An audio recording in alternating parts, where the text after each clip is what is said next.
Hello, and welcome to episode 207 of the Arena Regulars podcast. I'm Zach, And I'm Jeff. and we're your source for drunken Magic the Gathering arena content. That's right, just a couple of regular guys drinking some irregular beers, talking about Magic the Gathering. In particular, the online client, MTG Arena. That's right, and this week is one of my favorite episodes. We are doing our happy hour for the Edge of Eternities set, so we go back and look at all the things we said about during our pregame and our first sips, and we see if we're right or wrong about certain cards before we played with them. We'll have to find out. Maybe we did okay. Maybe we did all right. But anyway, each week we bring a beer, we drink it, we rate it on a scale from bronze to mythic, just like the tiers in Arena. So with that, Jeff, what is on tap this week? All right, this week we have a session IPA from Bench. It's called Balls Falls, which is so Bench is a brewery out here in Niagara, I believe, and Balls Falls is like an area out there. So it's just named after a local area. It's 4.5%, and it's kind of like I don't know. It's like a sort of toned down version of some of the IPAs that we do like. So I've actually had this beer before. I've had it plenty. This is almost at this point like a go-to beer of mine. Oh, okay. And there are a few reasons. One, they sell it at Costco. And so I could buy a 24 pack of bench beer that includes 8 of these bad boys. And when you buy it at Costco, I think you pay like $2.50 per beer because Oh, it's a case of 24 and it's $60. So yeah, $2.50. But I also kind of got into it before the Costco thing because there was a 7-Eleven, the one near me, that was selling this for like less than $2 a can. oh my God. I don't know if it was a mistake, like on feel the like that's a app, because it was, yeah, or if they bought it by mistake and were just trying to like get rid Get of it. rid of it? Because for a while I was just buying these because I was like, it's like less than $2 a can, which is kind of unheard of here. And I'm not even sure they're legally allowed to do that because I don't think you're allowed to sell it for less than the LCBO does. That is true, yeah. But they were, and so I was buying them, and then they just stopped carrying it. They just never had it ever again at one point, and I was like, was that a dream or was that real? Like, what even exists anymore? Was I getting beer for $1.75 a can? And so and I was like, it's pretty good too. So, that kind of got me onto it. Then I saw it at Costco. I was like, okay, I guess I'll pay $2.50 for it now. Got 250. Meh. But then it's also this season I've ramped up my I've been going to Forge FC matches, which is the local soccer team, Okay. but like a semi-season pass. So it's like 8 tickets. And Bench is the only craft beer that stadium carries. And your options are the lager or this, Paul's Falls. So this is what I get when I go to those games. Oh, too. So gotcha. this has just like entered my life in the past few months. And so I'm excited to see what you think of it. Yeah, I am excited because Bench is not one I ever drink. I actually tend to avoid it, but I think they've gone through a marketing change and some other Yeah. stuff. It looks different than I remember. Well, it's the And same so- because when it started appearing everywhere in my life, I was like, Bench. It looks different though. Maybe it's different. Yeah, and so when you had mentioned that you had some bench beers, I'm like, oh, okay, I guess we haven't done those really. We've done a couple, it turns out. I actually don't remember Long what we time rated ago, those. But it's nice to always like revisit some stuff, even if this is a beer I haven't had before. I will say 4.5% on an IPA. I'm in the point in my life where I like that. That's exciting. I That's know nice. that's another reason this has entered my zeitgeist. It's because I'm like, ooh, 4.5%, but it tastes like an Ooh. IPA. Whoa, how many of these can I drink? Yeah, exactly. I get to have 2 of these at the sports game. At the sports game. All right, Jeff, let's crack this up and let's get this show on the road. Of course, it's like $13 at the sports game or Oh whatever. Jesus! You're like, well, I'm not paying for the alcohol. Like, Yeah. this isn't And I'm like, fair. I know you're going to the 7-Eleven and getting these for $2. You Come on. bastards. Anyway, with that, we have some magic news. The entire Spider-Man set slash through the Omenpaths set is completely spoiled, and it's available for your eyes. So go check those out if you're interested. Pre-release is not this weekend, but the following weekend. So we will be talking about all of those cards next week and beyond, or Universes Beyond. Anyway, Ooh. actually, we probably won't be talking about Universes Beyond because we're going to be talking about Through the Omenpaths, and we'll probably really stop talking about Spider-Man like altogether. That's kind of what's going to happen. That's my prediction as well. Yeah. But yeah, go check those out. I have a full limited set review that's up on YouTube if you're interested. So I went through all the cards, and I'm actually very happy for this episode where I don't have to talk about those cards anymore, and I could take a little break and we could talk about something else, which is great. Which is looking back on Edge of Eternities, which is going to be so much fun. But before we get into that, there's another piece of news: the banned and restricted announcement for Standard. Or I guess it's just kind of for everything. But primarily we're looking at it for Standard. We know it was supposed to be November 24th. It will now be a different date that is earlier. Because we've been looking at Standard and things are not looking so hot. So the new date for the ban announcement is November 10th. So like 2 weeks Yeah. earlier. Not that exciting, but like it kind of slipped in there this week as a thing that had happened. I think it's cool that they did this actually. I just kind of have been mulling it over because it's a kind of an odd thing to do, but it might as well, right? Like they said, look, we everything we talked about last time, which is we don't want to upend completely the RCQ season. Yeah. And so basically what they've decided to do is just move it to whenever the RCQ season is over and there's like a reasonable, a Monday or whatever after that to do this, then they're going to do it. And that gives competitors in the worlds 2 extra weeks. And so, I feel like they could have either been like, it's only 2 weeks, why bother? Or they could have been like, why not give people an extra 2 weeks, Yeah.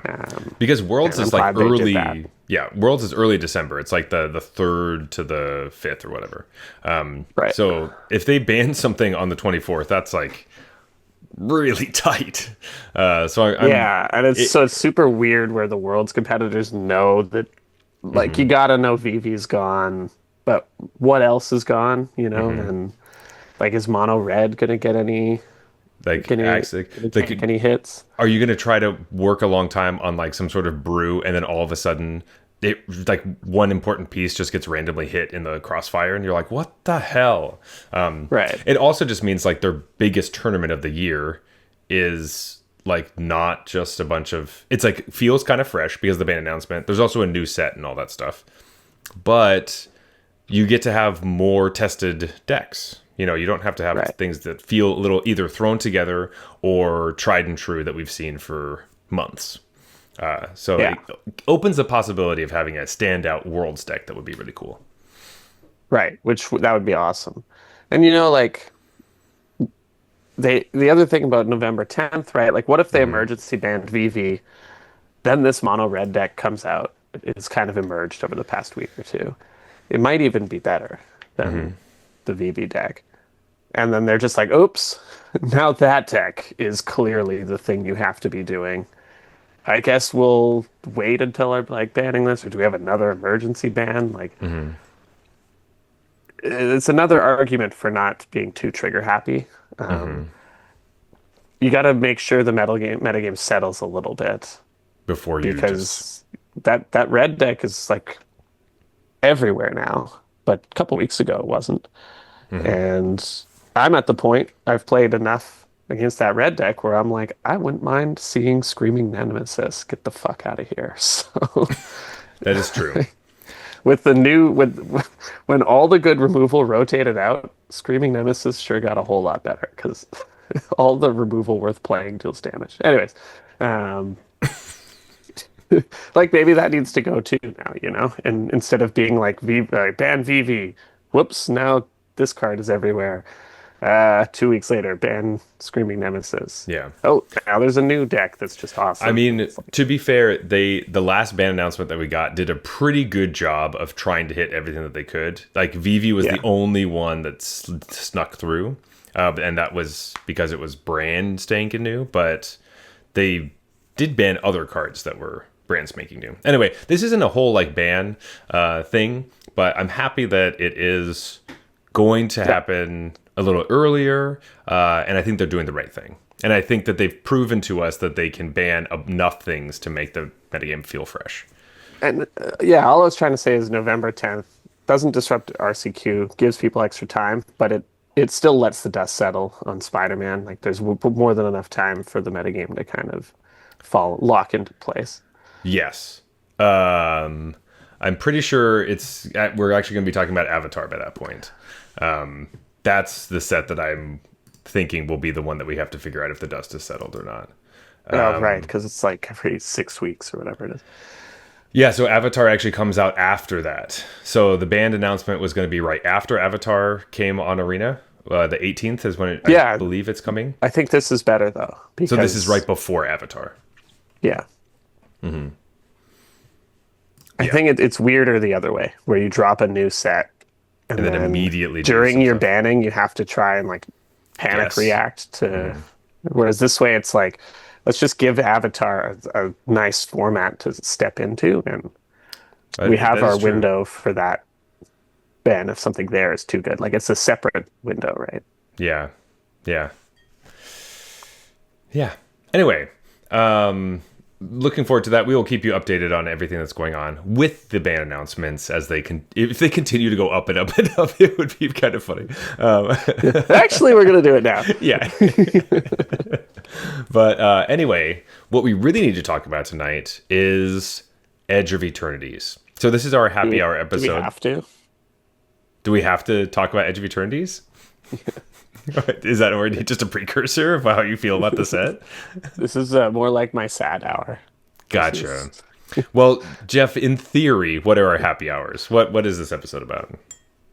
happy hours when we say farewell to a beloved or begrudgingly played set that we have had to deal with over the past. I guess at this point, it's like 5 weeks. Yeah. Um, I feel like we just made the episode where we made all these picks. Um, but what we do is we talk about what we liked about the set, maybe some things we didn't love as much about the set, just kind of a post-mortem. And then we go back and we look at the cards we picked for our Pack Zero Pick One challenge, which is where we try to pick the best common in each color for limited, with a few other sort of fun picks thrown in. And we go back and look up essentially the constructed version, our layup, our three-pointer half court picks, and we round it all out with just some of our favorite stuff. Yeah, absolutely. I did look back, Jeff. It has been 6 weeks since the set came out. Of So, course, yeah. because of course we're going to do our pregame for Spider-Man, or sorry, through the Omenpaths next week, and then the set is out the following week. So, every 8 weeks, folks. That's how fast the magic sets come. Ugh, it feels so fast. It's so fast. But is that a bad thing in a situation where you're feeling like the set is very begrudgingly? Like, I feel like there's something you want to talk about. You want to get something off your chest about Edge of Eternities, just right off the bat. Yeah, so I actually don't hate this set, but this is You're making it sound like you do. well, okay, I don't hate the set. I kind of enjoy it, but it's the most losing I have ever done ever with any set. I cannot win in this set. Since we made that episode about not being able to win a few weeks ago, I still haven't been able to win. The entire time I've gotten thrashed at everything since making that episode. And I didn't even have like a draft here. Oh, 6 wins. I spiked one. No, everything I did, I lost this entire set, and I played a lot. So, you know what? I guess I just don't get it. But I kind of had fun, like as much fun as you can have while never getting more than 2 wins in any event ever. Uh, but like I like the mechanics and the gameplay, but it always just seemed like the cards would line up in such a way that I would always lose. It'd be like, oh, I have a great board state. Opponent has no cards in hand. They're at one, and then they like draw, Mutinous Masker or something like steal Hmm. all your shit, kill you. I'm And like, yeah, "Ah, that cannot is win. that is the worst. I will say, cards that really suck. Mutinous Massacre is one of the most infuriating cards that I never want to play because it's double red, double black, and my opponents always seem to have it like the turn before I'm going to kill them. Yeah. And the thing that pissed me off about that one is I was playing red black and I had it in my deck and I'd gone through like 30 cards and I never got it. And then they top decked it to kill me, to steal the victory from or gave me defeat from the jaws of victory. And it just to piss me off even more. And I could That's tell. I could tell that's what they had when they drew the card because they were like looking at all my at stuff everything. and Oh, clearly grouping them by like even and odds kind of thing. and you're like, Like God I damn just it. felt it. I felt it in my core that that's the card they had because they didn't just draw a card and concede. They started looking at all my stuff to figure out which one they're supposed to pick. By the way, either one would have killed me because my Ugh, board was huge huge. Yeah. and they had nothing. So Yeah, for everyone that forgot what that card does, because it does only come up every once in a while since it's a rare, but you just pick even or odd, you destroy one of them, and then you gain all the other ones, and then you get to yeah. attack with them. It's so brutal. The other thing I hate about that card is every time I play it myself, which isn't often to be fair, that's probably part of the problem, but I Yeah. always forget whether the one I'm choosing gets destroyed or stolen, and I have to read the card like 50 Ooh. times to make sure I'm not clicking You the do wrong your. thing. Because I actually don't know. I I do think not they're remember. destroyed. If I had to You. bet right now, it destroys the one you pick. But it's one of those cards where you're just like, if I do the wrong thing here, it's like the It's difference like between winning and winning and losing the losing. game. You are correct. It is whichever one you choose gets destroyed. But I feel like when I'm thinking about it a lot of the time, like this card, maybe it was meant to be sort of a board wipe, but the way it usually plays out is I steal all your best things and I win the game. So the Mhm. one I'm thinking of is like I should steal the odd creatures, Right, which right, means right, I right. must click even. It's Yes. like I Yeah. have to be very specific about it. But the Exactly. one I'm thinking about in my That you're like, oh, strategy there's is not enough. the one I should be clicking. Right, right. That is weird. I did have a game the other day where like I didn't realize my whole board was even. Or I guess it doesn't really matter, but like all my best 'Cause it creatures were almost even. never matters. Yeah. It's just this And I was one like card. looking through the cards in my hand, I was like, okay, I could play a bunch of these kind of smaller things to bait out some removal spells, or I could just slam Elegy Acolyte. I'm like, I'm just going to slam Elegy Acolyte and then that'll be great. And they killed me with exactly enough damage because I had played a 4 power creature. If I played anything smaller, And they it was wouldn't have even. been. If you played an odd creature, it would have Yeah, been. exactly. Yeah. So it was like, that was exactly the wrong choice. Like, that's so annoying. I had so many other creatures I wanted to play in my hand, and I just decided to play my best one, and it was like, oh, God.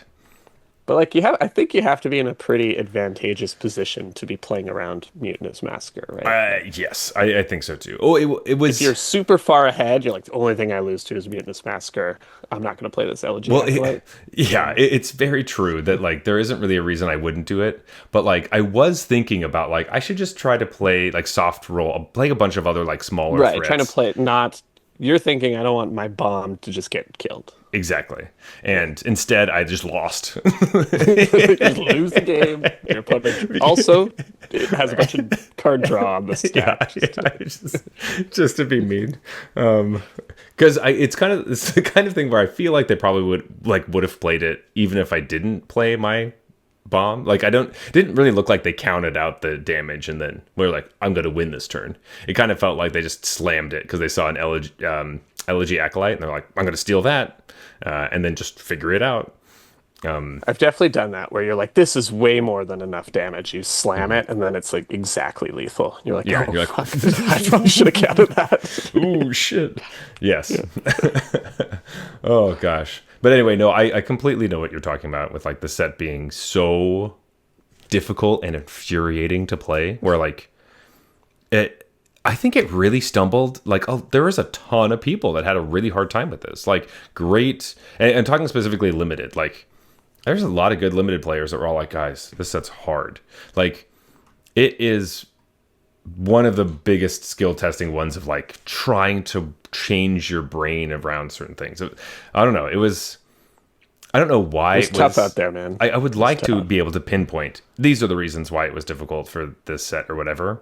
But like, there was just a lot of stuff going on, and it was complicated, and it was a losing set. I don't know who was winning a ton, but I feel like every person I talk to is like, man, either I stopped playing because I didn't like it, or I'm just getting my ass kicked constantly. Like, I don't know anyone Yeah. who's just like, yeah, I'm winning all the time. It's amazing.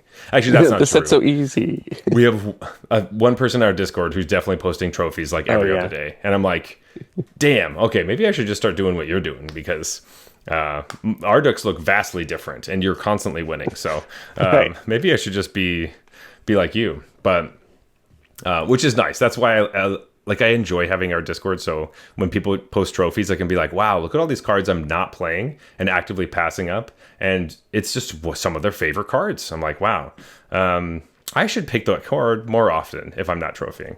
So Yeah. I do like that aspect. But ugh. Anyway, do you want to talk quickly just about some of these new mechanics we have?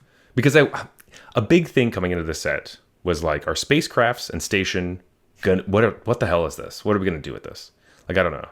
Like, I'm pretty sure we kind of had like void was fairly obviously like a perfectly fine mechanic, and then warp we could anticipate being great just because flexibility is always awesome. But like the station spacecraft thing, like, what's your end take on that thing? And do we want to see it again ever? I like it. I think if I wanted to see it again, I think it needs a tweak. I don't know what the tweak is, but it kind of ended up in a bit of a weird spot. Like when I first started playing the set, I was pretty high on it, and I was putting way too many spacecrafts in my deck. Uh, like four or something, or five. Right. And Five is a lot.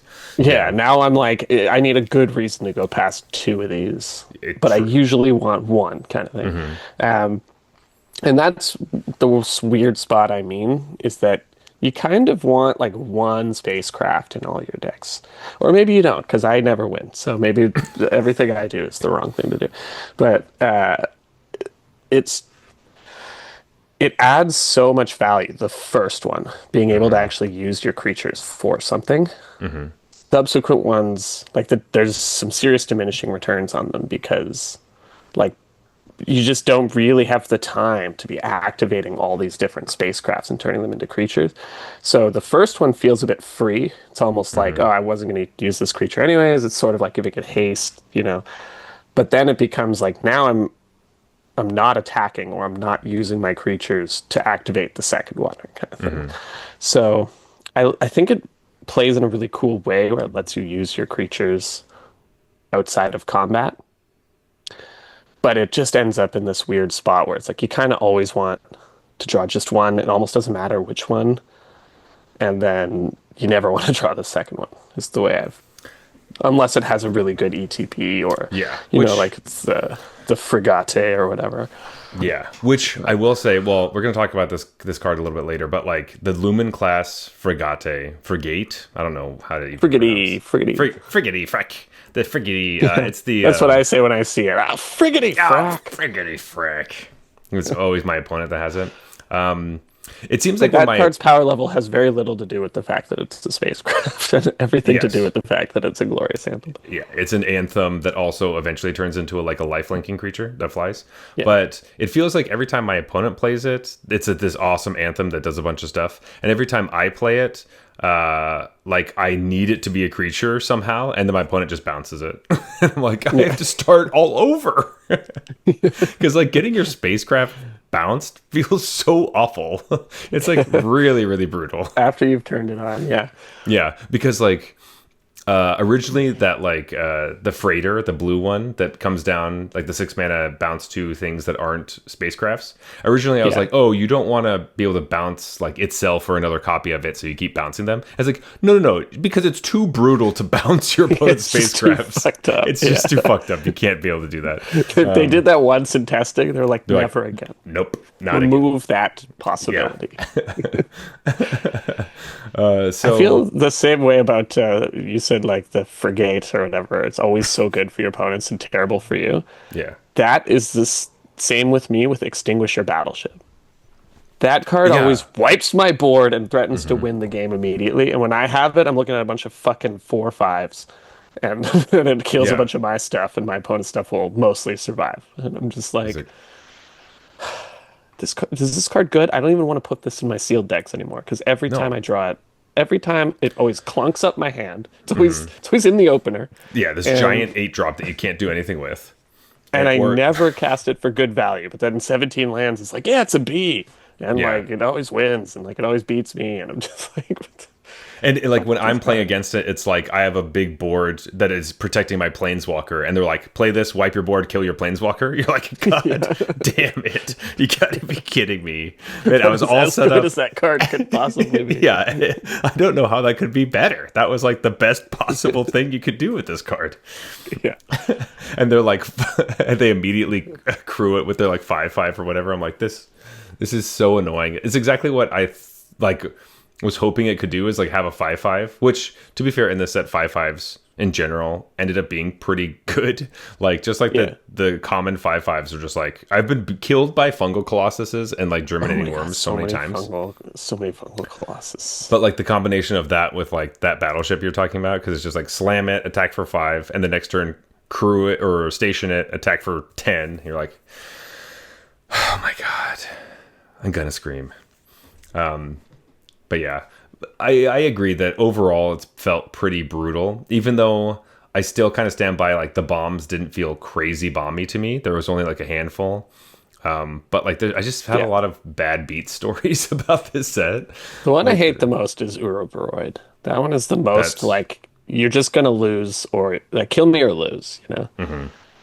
it The other really, ones maybe statistically seem to be like that because they're 65% win rates, but they don't feel the same. Like losing to Elegy Acolyte doesn't feel as bad as losing to Uroboroid to me. no, it doesn't, because the Or Uraboroid. Quantum Riddler, which is apparently the best one, but it's like I would have picked that one as the one I hate the least to see on the other I side. agree. I agree that of like the big ones, like The big doesn't five. the big 5. Zenith, Riddler, Acolyte, Hellkite, Uroboroid.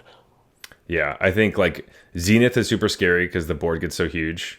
Ouroboros is like the one of the worst ones, but it's because if I could deal with it, I could do it immediately. And whenever I have that card, or I always seem to open it pack 3, and I'm like, well, I can't. I'm not even close to green.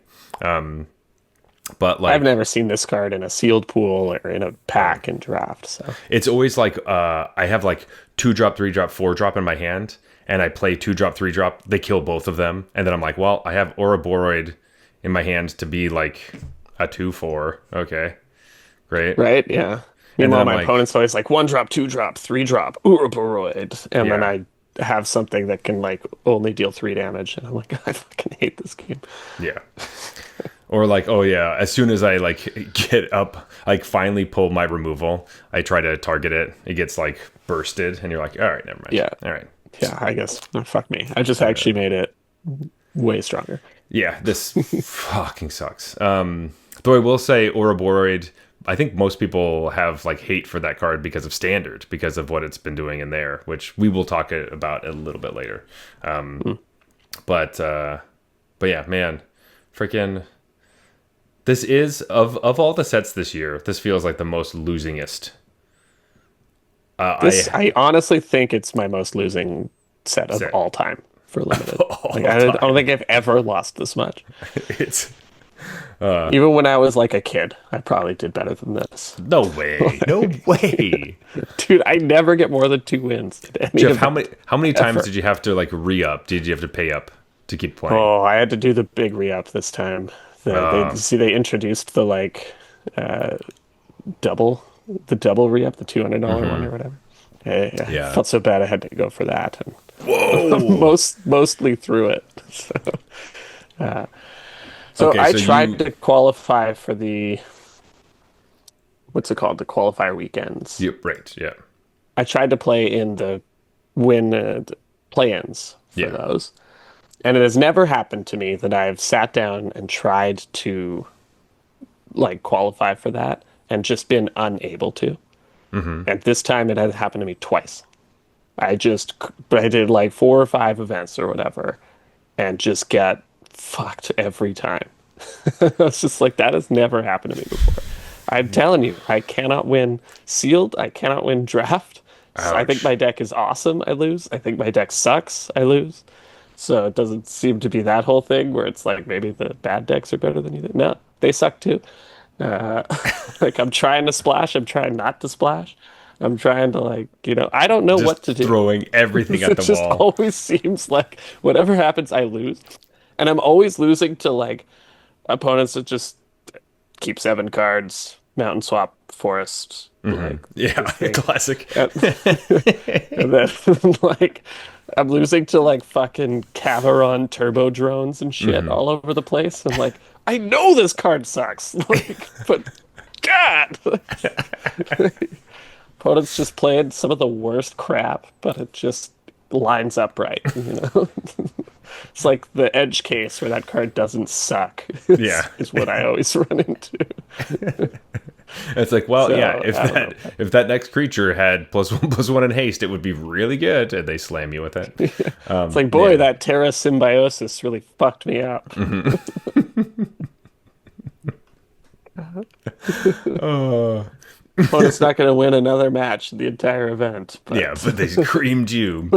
what did they pop off on? Well, Jeff, I don't know if this is going to make you feel better or not, but I will say as we go into our Pack Zero Pick One challenge, which I say our Pack Zero Pick One. Pack Zero Pick One is not a challenge that we created.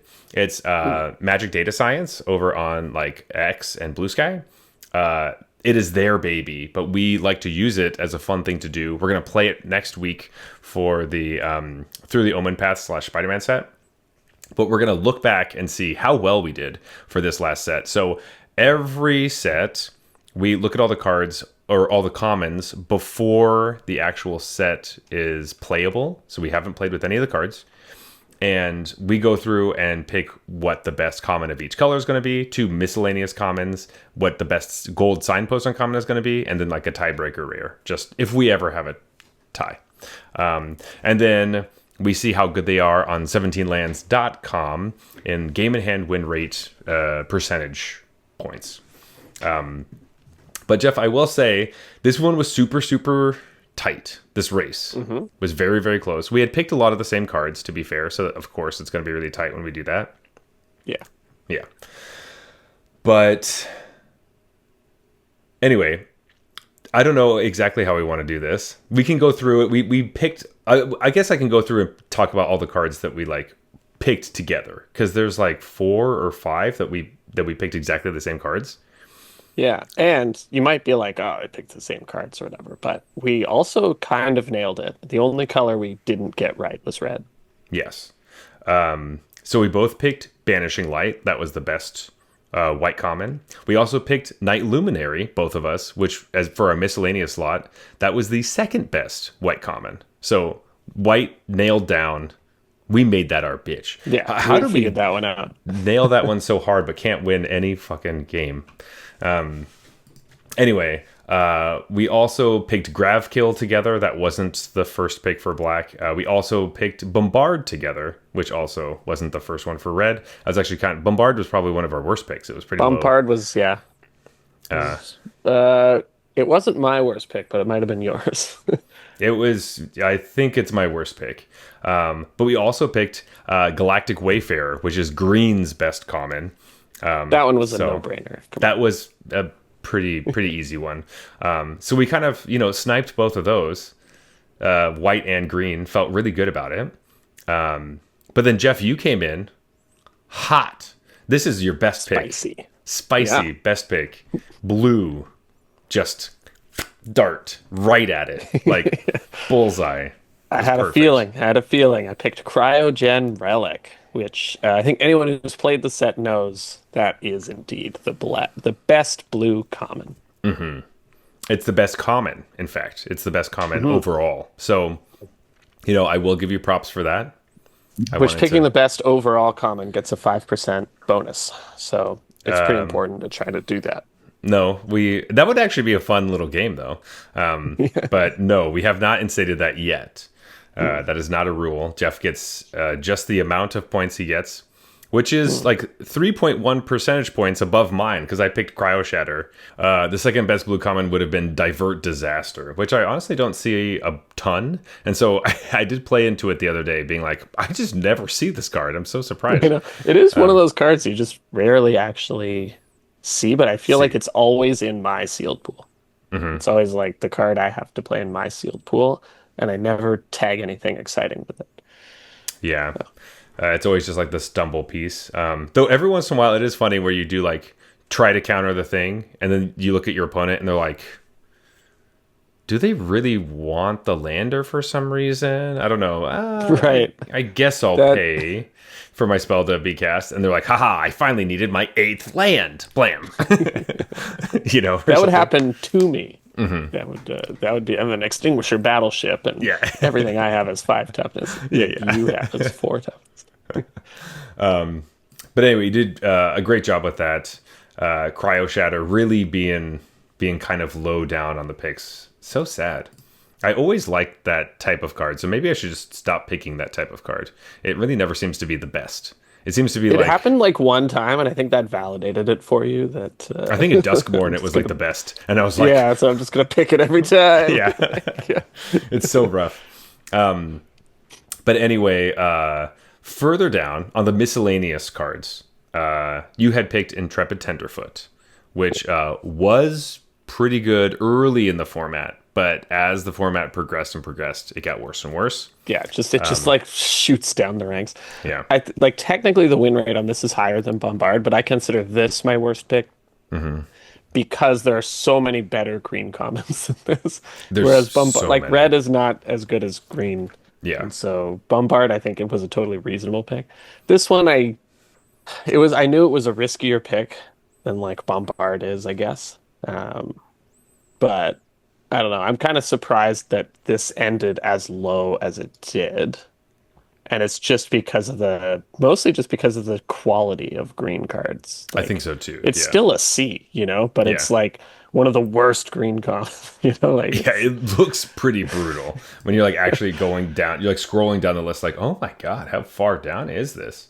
But like yeah. the cards above this are like Gene Pollinator, Biosynthetic Burst, Diplomatic Relations, Germinating Worm, Thawbringer, Ice Crush, Fungal Colossus, Blooming Stinger, like all those.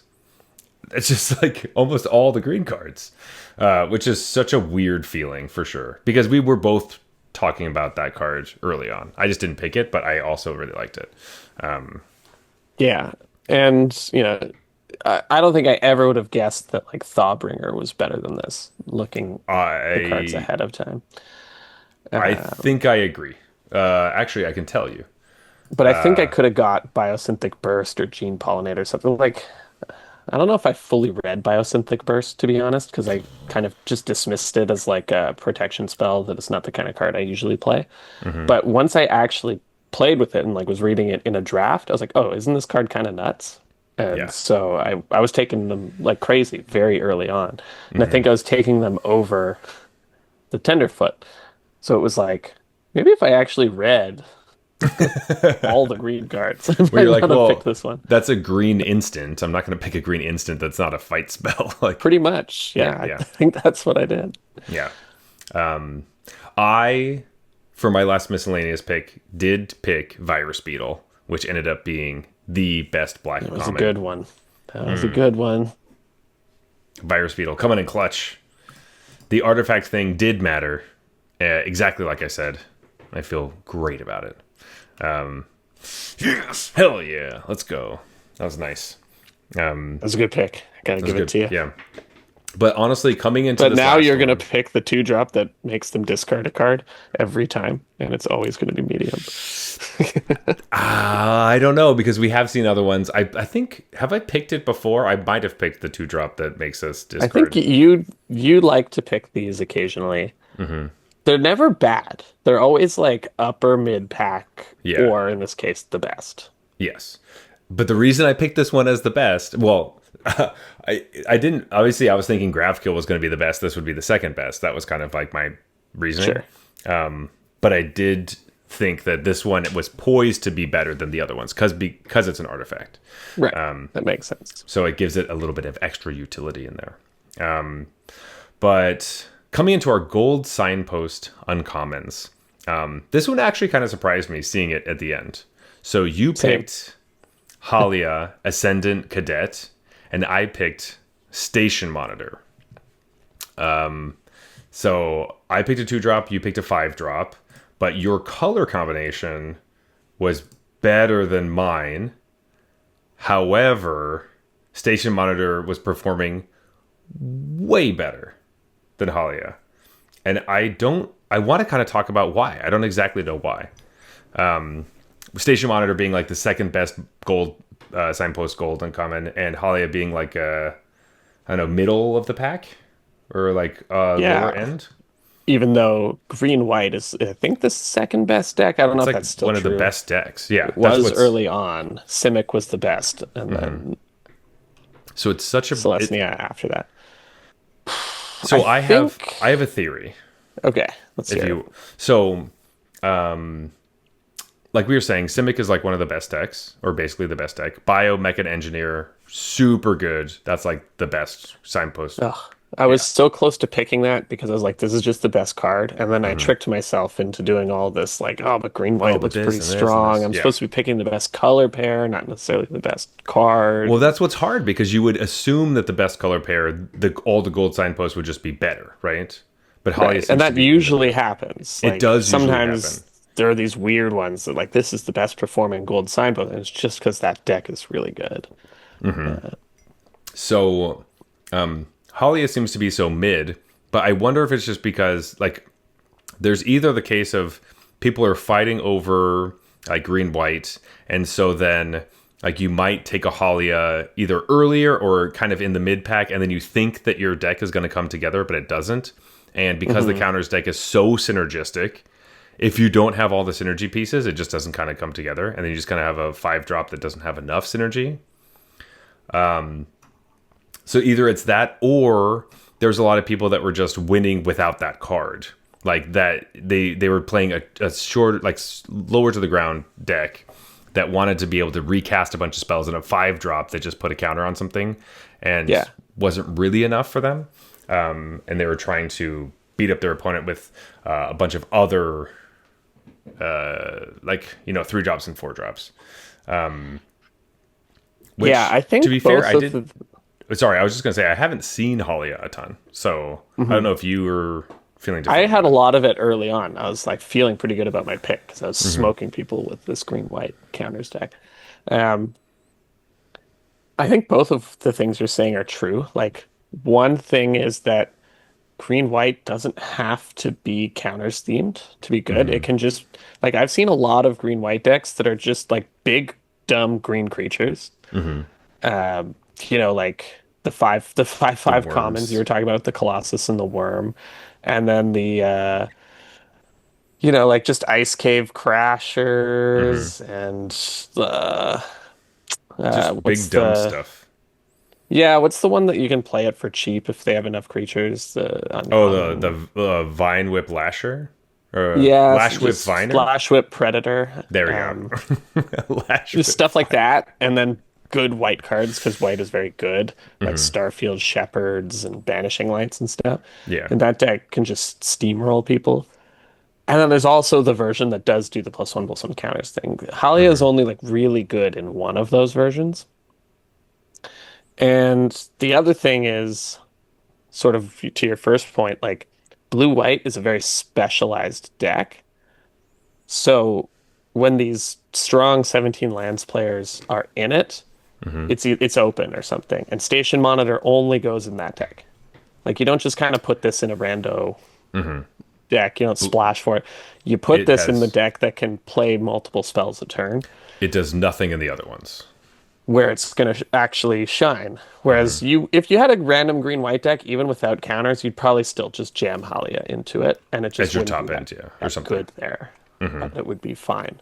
Yeah. Whereas this is only going in your deck if you are in this, you're playing all the like the cards that nobody else wants. Like you found that was your seat. Because the blue white deck is kind of unique in that respect, where It it's like, really is. I honestly think I don't play against blue white decks that don't have this card. Like they're right, blue white because exactly. they have Station Monitor, and Station Monitor goes around because it's just looking for someone who wants to play that deck. Right. You pick like an early Code Breaker Hound or like a Cryogen Relic, and then you find this card. And you're like, okay, we could do that. We're gonna pick up some like Mechan assembler type deal or whatever you want. Yeah, but Sorry, you not Mechan also assembler. but you know that you can wheel like the mental modulations and like you're playing like Ilvoy Operative and like all those little Ilvoy, things yeah, the that like operative. That's the one I was looking for. Yeah. want to put counters on stuff or just like multiple spells and all that jazz, and then like you kind of top end around like the scan ship just so you can draw some more cards to play more stuff. And then oftentimes I play against the deck where it's like turn 2 Station Monitor, I have to kill the Station Monitor. Turn 3 Station Monitor, I have to kill the Station Monitor. Turn Yeah. 4 play like Sunstar, whatever, the 4 drop that is a 3/3 that if you double spell you get to draw a card. And you're like, okay, Yeah. well, all right, this is the deck. Or Which I it's think like is turn 3 Station Monitor plus Ilvoy Gale Blade or something. You're like, ah, exactly. fuck. You're like, oh goddamn, freaking Gale Blade. Yeah, because that's literally like the only deck the Gale Blade wants to be in is like the double spell deck, and Right. so A lot of nobody these else. Ilvoy cards only want to be in this deck. The Yeah, Infiltrator, I think you just play it in most blue decks. yeah. But the other ones, maybe that's not even true. I don't know. But the other ones, I don't love them just in rando blue decks. And then you hit the nail on the head with mental modulation. Like that card is very good in this deck and pretty bad in Pretty all other horrible and everything decks. else. Yeah, it's basically just made for this deck. So, like I think it's You, just you, if you look you at the wheel casting those. cost, if you like squint at it, it is like a white blue hybrid. Like that's what Yeah, the but card only is. costs 1 mana. Exactly. That's what you could pay white or blue. Oh, But I like see if the you, hybrid. yeah, Yeah, yeah, yeah, yeah, yeah. yeah. Gotcha. But like this is, I think, exactly the reason why this happened. Instead of it, what I was hoping was blue white was going to be a strong archetype. No, no, Yeah. no. Just a very specific tuned deck would be, because if you have one white blue drafter at the table, there is only one blue white, and they're only taking specific cards that nobody else wants. So, well, all that wrapped up together, Jeff, does mean it's time to tally up the votes. And when I say votes, I mean Okay. just the picks that we had done. Yeah, nobody's voting. And Well, we I guess they're just voting with their gameplay. It's true. It's true. If you didn't notice earlier, but like when you add everything together, Jeff came out with 452.1 points, or percentage points or whatever. And then I came out with 455.8. So still very, very close. But the 5% bonus for picking the best common. Dude, that's not a real thing. 5 is way too much. That's so many So points. much. I I was did do just this. like, I couldn't remember exactly how much I lost by, so it's like 5 will clear it. 5 will clear it. Yeah. Like an extra 1 point would be okay. But like Yeah.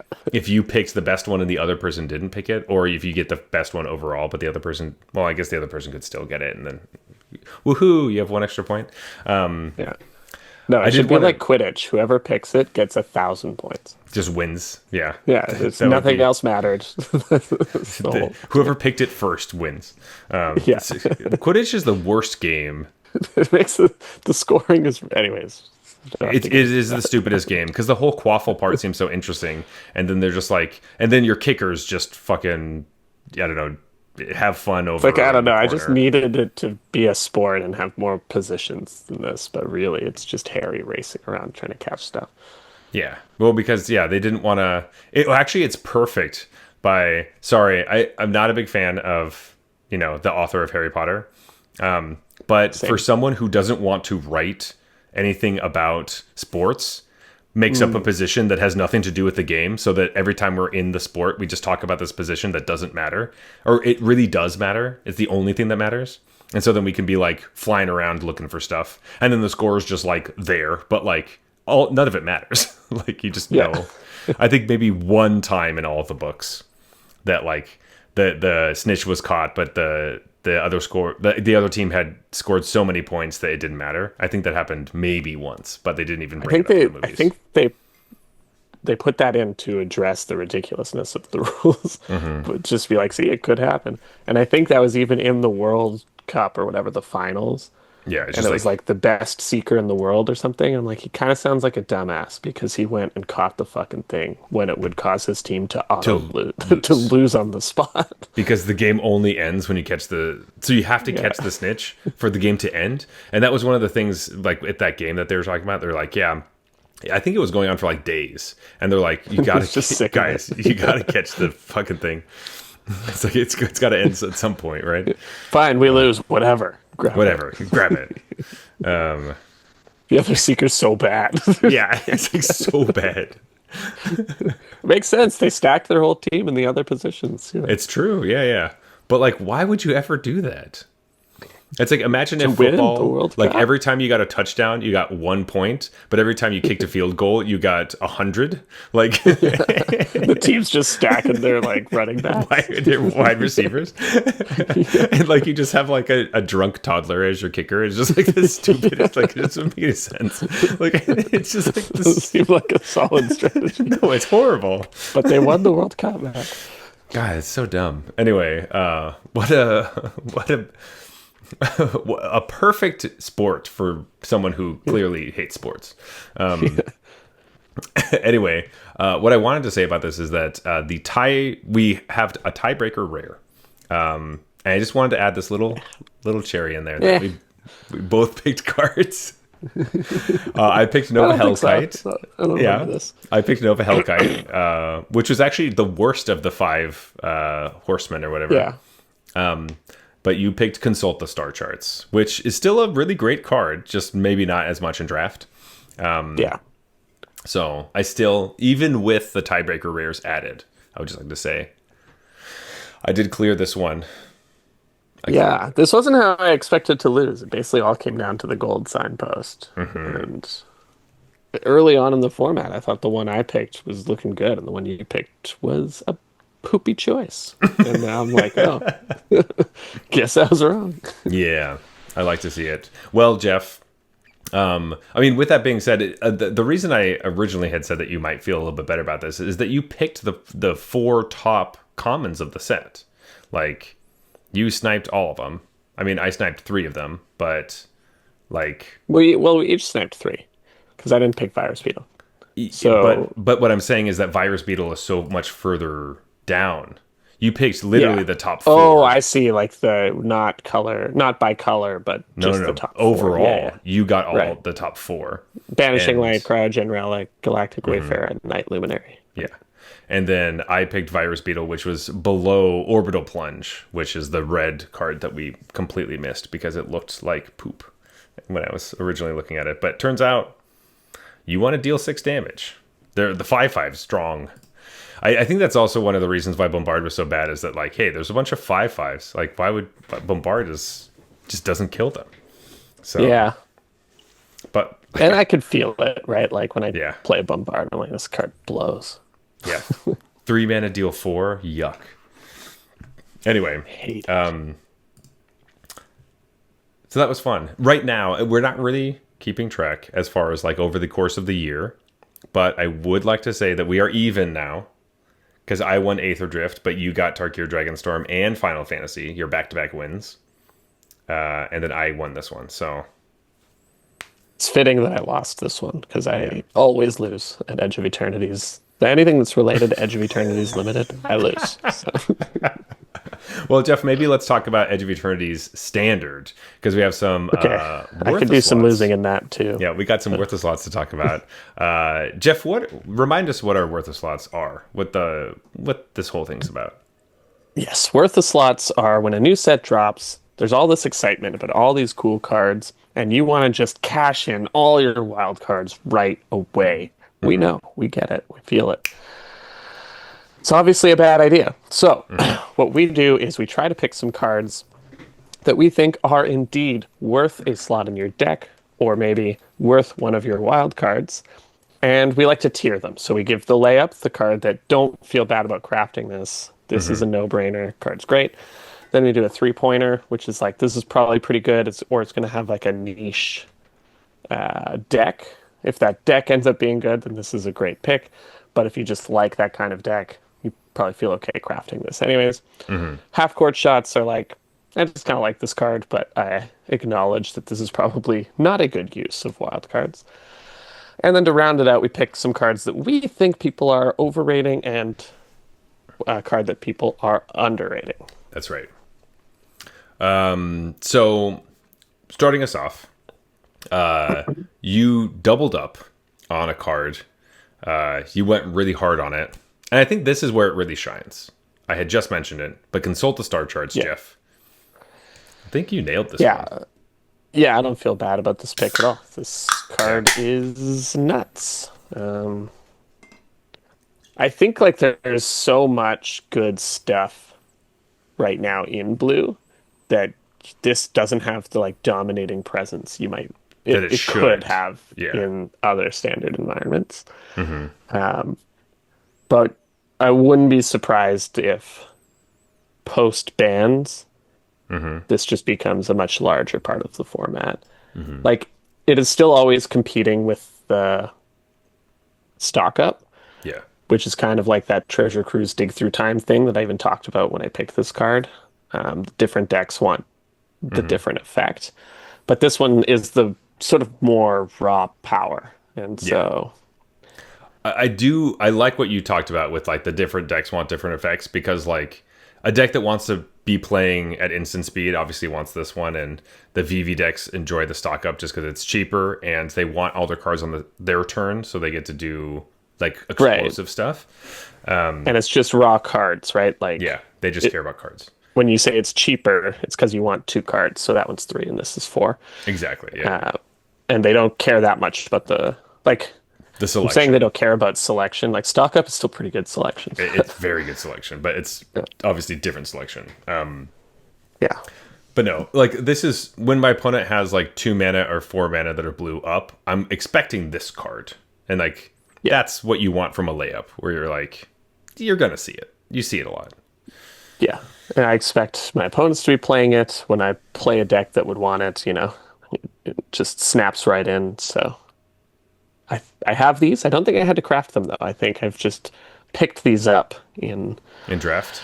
sealed mostly. I was gonna say, should you have picked them up in draft? Yeah. I'm just kidding, sorry. No, my sealed pools always seem to have this card. Yeah, it seems pretty alright in sealed, honestly. Yeah, it's fine. It's not the like what you're hoping for, It's not one Yeah. of the big five. At least it's not guide light station or whatever. Oh, I mean, I always have a few of those. Like two I or three of the always- sealed rares are always completely worthless. I feel like I can't stop opening that stupid Wooburg card, and Yeah, every I time. hate it. It's like, well, Just- it's sitting right in the middle of my 2 shock lands. That's really what happens. I'm like, cool. I never get shocklands. That's Well, fair. I see, never get dual lands that can actually go in the colors that my deck wants That's me to. what I was gonna say because like I always get like, wow, this is a really good like blue black pool. Thank God I got the Naya shock lands like Yeah, every time. every time. Anyway, so I think consult the star charts for sure. Worth the wild cards. Nice job. I picked Cosmo Grand Zenith. Very powerful card. Very strong. Not as dominating in standard like I thought.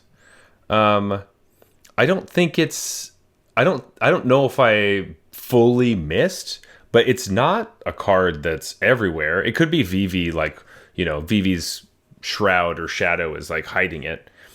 Yeah. Well, that's the but- thing right now. Like VV and mono red are 75+% of the field or something. If you just play if on you just arena. look at the whole thing. So like I don't I still think this card is worth your wild cards. It's still extremely powerful, and I still think it's worth playing, but it's not nearly the card I thought it was going to be. So I don't know. What do you think, Jeff? I think it's a good is it pick. I still a play good against this pick? card reasonably often. Okay. It goes in Pixie, so the Pixie decks all play four Oh, copies of this because gotcha. they cast so many spells, um, and it's good there. It's just that the Pixie decks are not that good in the meta. Right. Yes, which I've kind of felt, and like I guess maybe it was just me that I haven't seen it nearly as much, so I was a little nervous about this pick. But I'll take it. I'll take that. Yeah. Sweet. Great. Yeah, Good. Pixie is just like all one drops, right? So it's It's perfect, true. You and just it picks up its one drops and and you recasts double them. spell every single turn, and you're having a great time. Nice. Yeah, so it's like the top end of Pixie decks. Um, and since the Pixie decks all play white, it basically goes into all because there's like four different versions of Pixie. Yeah. My next pick, as we snake this, my 3-pointer. I peaked Gene Morph Imago, which is the Simic 1/3 flyer that when you play lands, it makes something a 3/3 or 6/6, depending on how many lands you have. I saw this card early in the format, being played by myself. I played it. But I would also run into other people playing this card. So I would have a lot of mirror Yep. matches. And I think it feels like everyone has just decided that maybe cutting blue in the mono green landfall deck is probably better. And that tends to be what I see. It's just like Saz's Chocobo, try to get a Tifa or like a Bristly Bill, and then protect Yeah. it, or a Boroid. But the power of the Gene Morphomago with the Ouroboros is crazy. Because if you can give Ouroboros 6 power before combat and then everything gets 6 counters immediately, it's nuts. Yeah.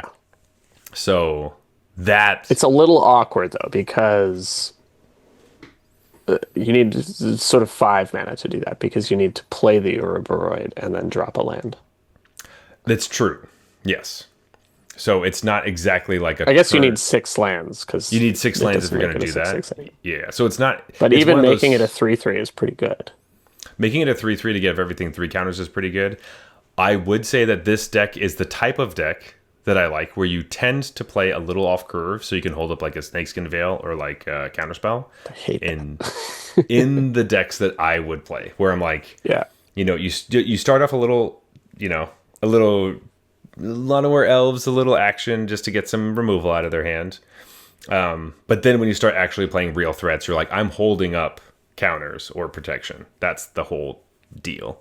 And the fact that play of Gene Morphomago with the Ouroboros when you play your 6th land wants you to have, like, it's better if you have more lands is nice, as opposed to just being like, oh, well, it's turns later, so it's strictly worse. It's nice that that's not the case.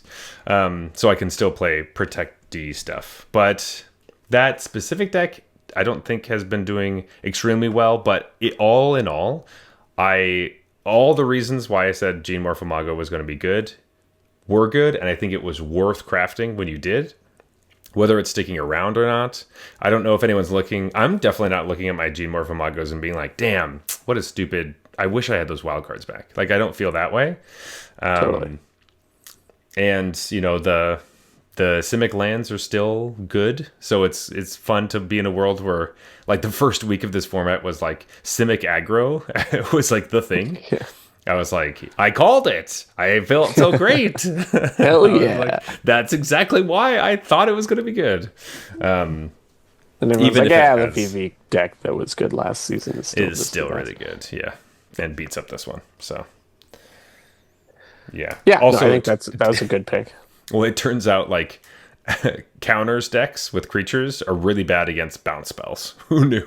Oh right? my god. And so VV's like eating I can all that hate up. Into the Floodmaw. Yes. Anytime I think I have a reasonable position against VV, they have like 2 Into the Floodmaws and Yeah. it just kills my entire Yeah. Everything's over. plan. At least Into the Floodmaw is like can't protect your own stuff. Thank God. Imagine, yeah. Yeah. It's just like dive down / unsummon, Basically. like Anyway, so I think both of those. I think I did a pretty good job.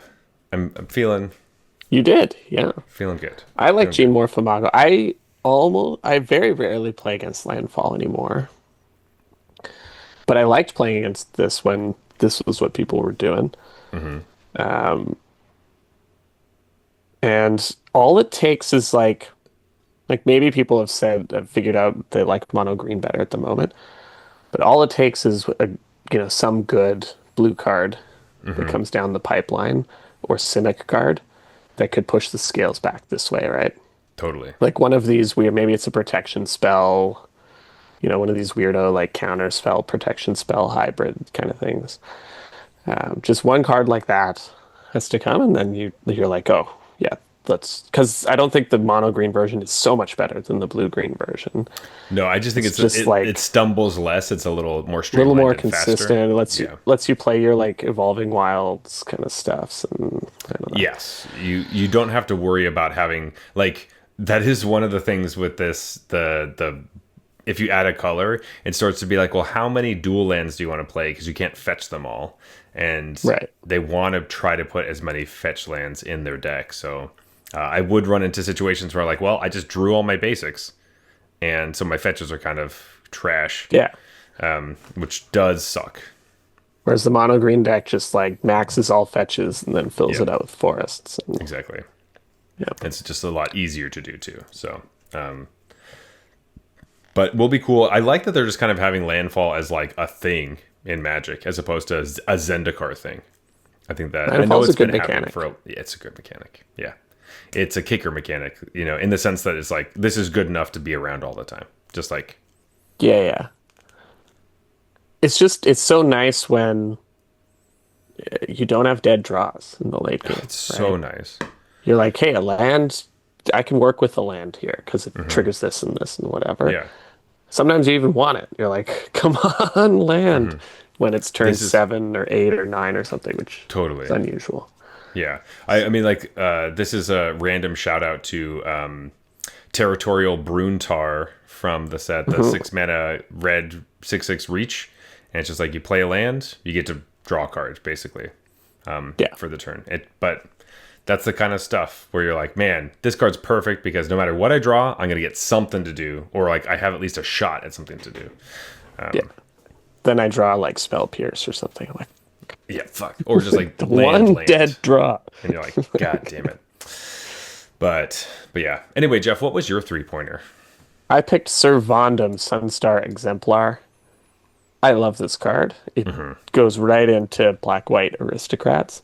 Really I don't know does. how good that deck is. Like I've been playing it and it feels like I have to work so much harder than my mono red and VV opponents who are just like I have to really stretch the value and play well and stuff, and they're just like, this, like, draw 17 cards. This is now, you pings you 12 times, and this is now 14 power. Like, Yeah, I have to work so much harder than you.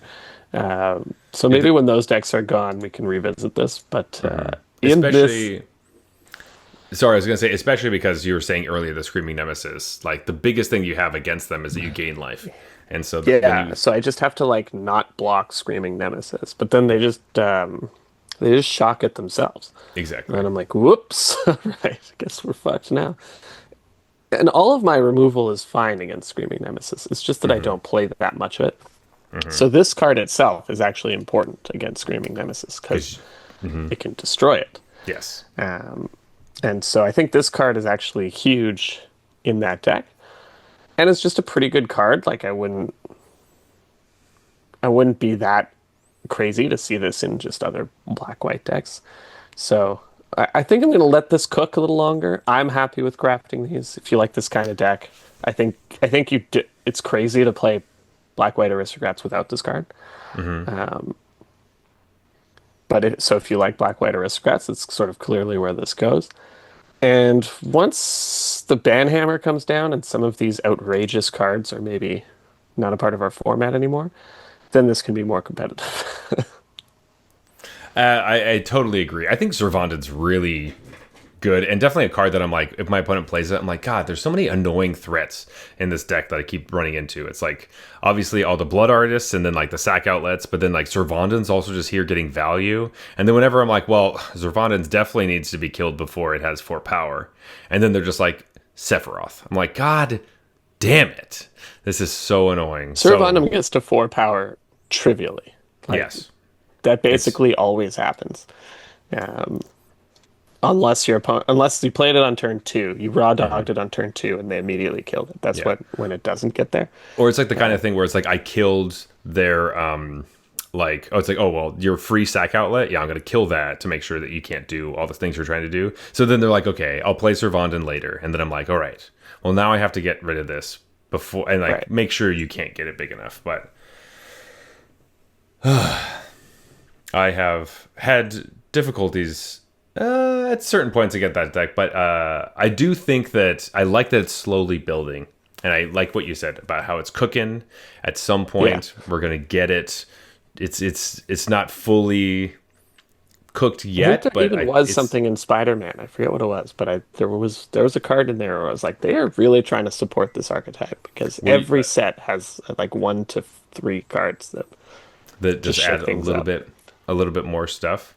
Yeah. I can't think of that card right now, but yeah, that I always like having aristocrats around, or just like, you know, these old archetypes that have been around forever. It's really important for Magic to continue to have these types of things and draw the roots, as opposed to, you know, the things that they're doing that are new are IP stuff, but the mechanics should be very grounded in the past. Yeah. I think What that's do you an mean? important They one. always have red deck wins as part of the format. That's a historic Magic archetype.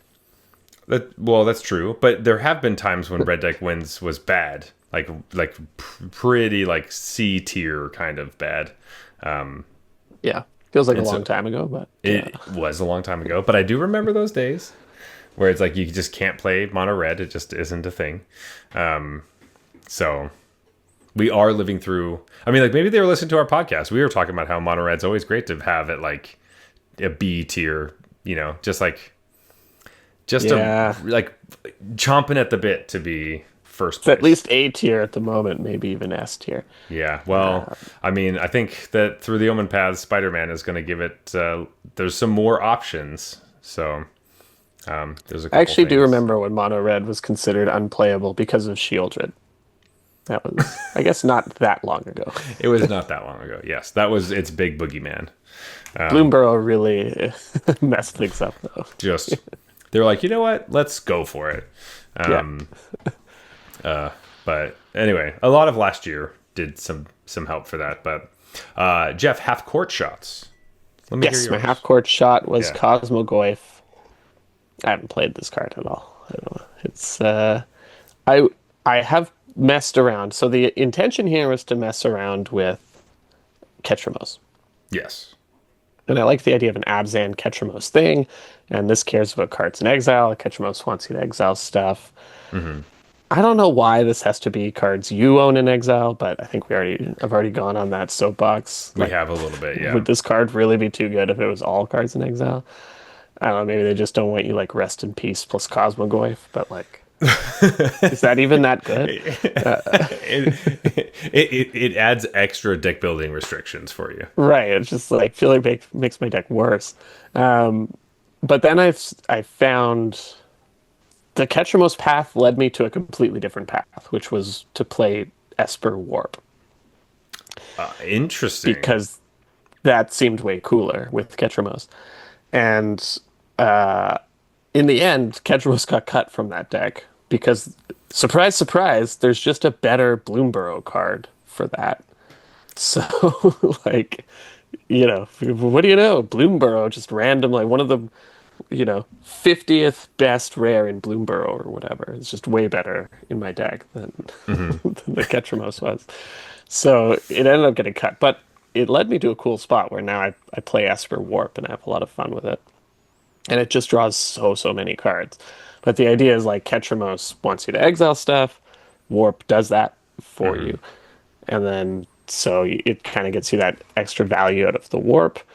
But there's like a 2-drop in Bloomburrow, this frog guy that anytime a creature leaves the battlefield but Yeah. didn't die, you draw a card, Yeah, the port which is mage just thing. Yeah. better because it's a 2-drop. And you don't lose a life, and like it's just obviously much, much better. Also, because you're But not keeping them in exile, right? So you're not really trying to turn Ketramos on in this deck. it was a weird thing with Ketramos where you're like, I want to play my Quantum Riddler, but that would shut off my Ketramos because I'm at exactly 7. You know, like I guess generally if you were in that position, you're probably doing okay. But I don't know. Yeah, you didn't turn on Ketramos that easily, and you wanted to play like one of the best.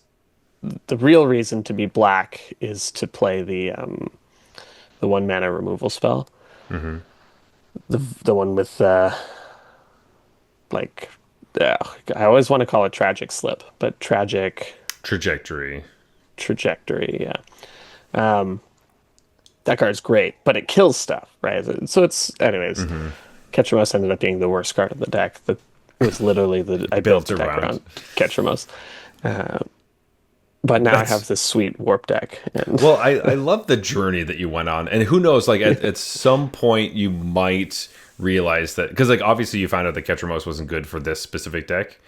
I still kind of like the bones of the other one, the other idea. So like maybe there's a world where we like run into something where like, or maybe the mana is just better or something like that, and you can like try to pick up the Ketramos thing again. Because I still love, I like Ketramos in general, and I continue to want to find decks that where it works super well, but also sometimes I've played a couple and like my brain doesn't work correctly with it. So like I'm just never playing the deck right. yeah. But There's a couple of weird riders on Ketramos too that I didn't fully appreciate when I built the deck, and then I got less excited where it's like I was just thinking, oh, when you exile stuff, you draw a card. it's on So when your I get turn. play my Deep Cavern Bat, haha, gotcha. Nope, Yeah, it has to be from graveyard or library, or yeah, sorry, or or graveyard, Battlefield. or battlefield. Yeah. Jeez. And so, all right, so like at first I was like, you play Deep Cavern Bat, you play No More Lies, like you got all this cool exile stuff, and that helps because it exiles for the Yeah, the 7 cards passive. for Ketramos, Yeah. but you don't draw. And then the other one is it's only during your turn, and you want to play the protect, like you want to play a flicker effect as a protection spell a lot of the time. So there's this Right. card from Bloomborough, I forget what that one's called too, but it's white, and it Oh, flickers something and puts a counter on it. like parting gust thing. Yeah. Parting Gust, yeah. And that Or whatever. doesn't trigger Ketramos because it's not your turn when you do it, but you mostly want to hold it up to save something. Yeah. And so it was just more awkward than I thought it was going to be. Interesting. But the Parting Gust still triggers the Frog Dude. So Frog Dude is Okay. just like better. You just love Frog Dude. Best card of the deck. That's so funny. Actually, like yeah. Tragic your- Trajectory might be. your journey has been so interesting because my half court shot was Space Time Anomaly. Now, Space Time Anomaly is like the Azorius card that lets you mill target player equal to your life total, which was really fun in my Two-Headed Giant pre-release. I lost to it. It was hilarious. Yeah. And I ended up spending an entire day like on stream playing as many of these decks as possible, like building a bunch of different ideas, trying a bunch of stuff that chat had, trying things that the internet had.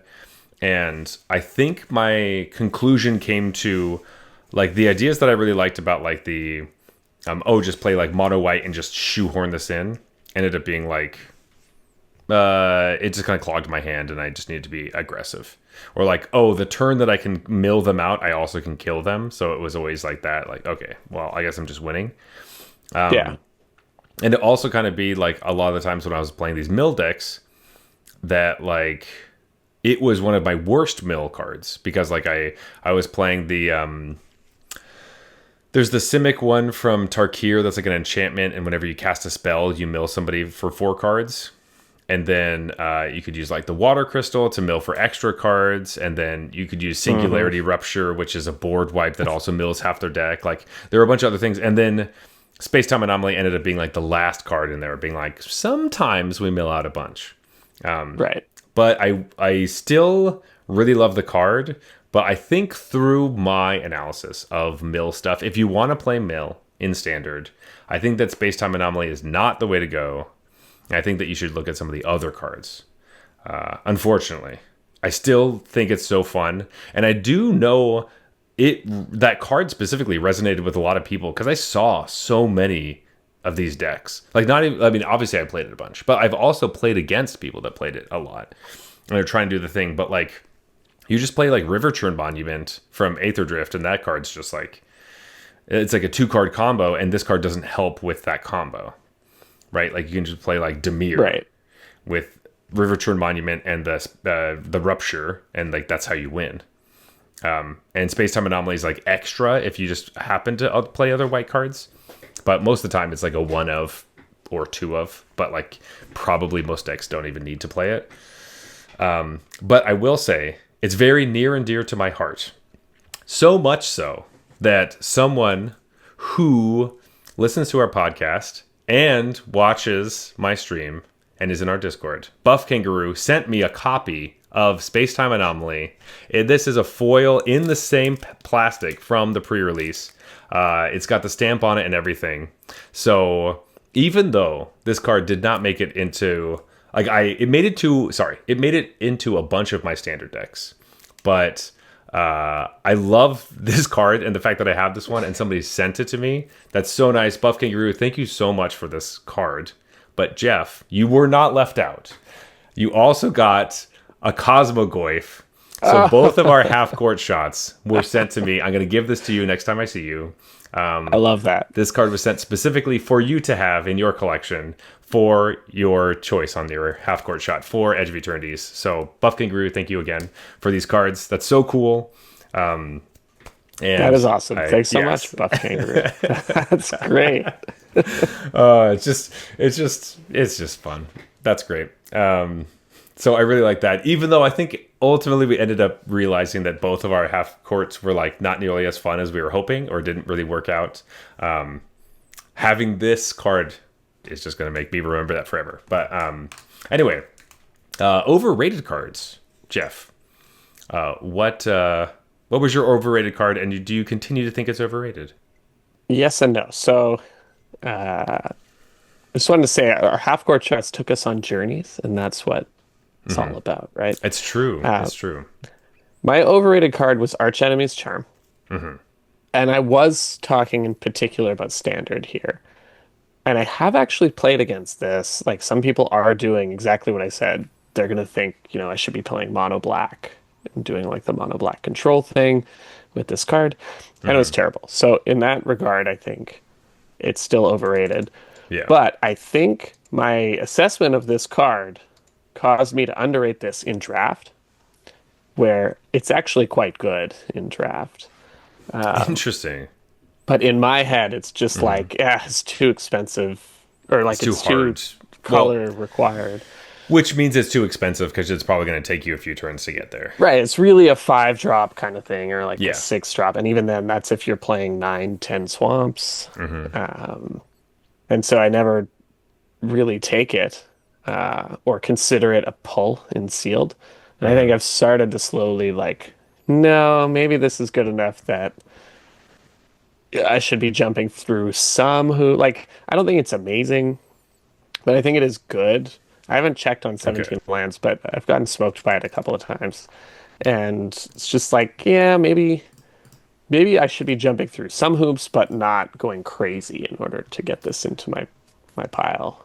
Yeah. Or just play it and be like, hey, if it's a 7-drop that kills something when I need it to, that's what it does, That's true.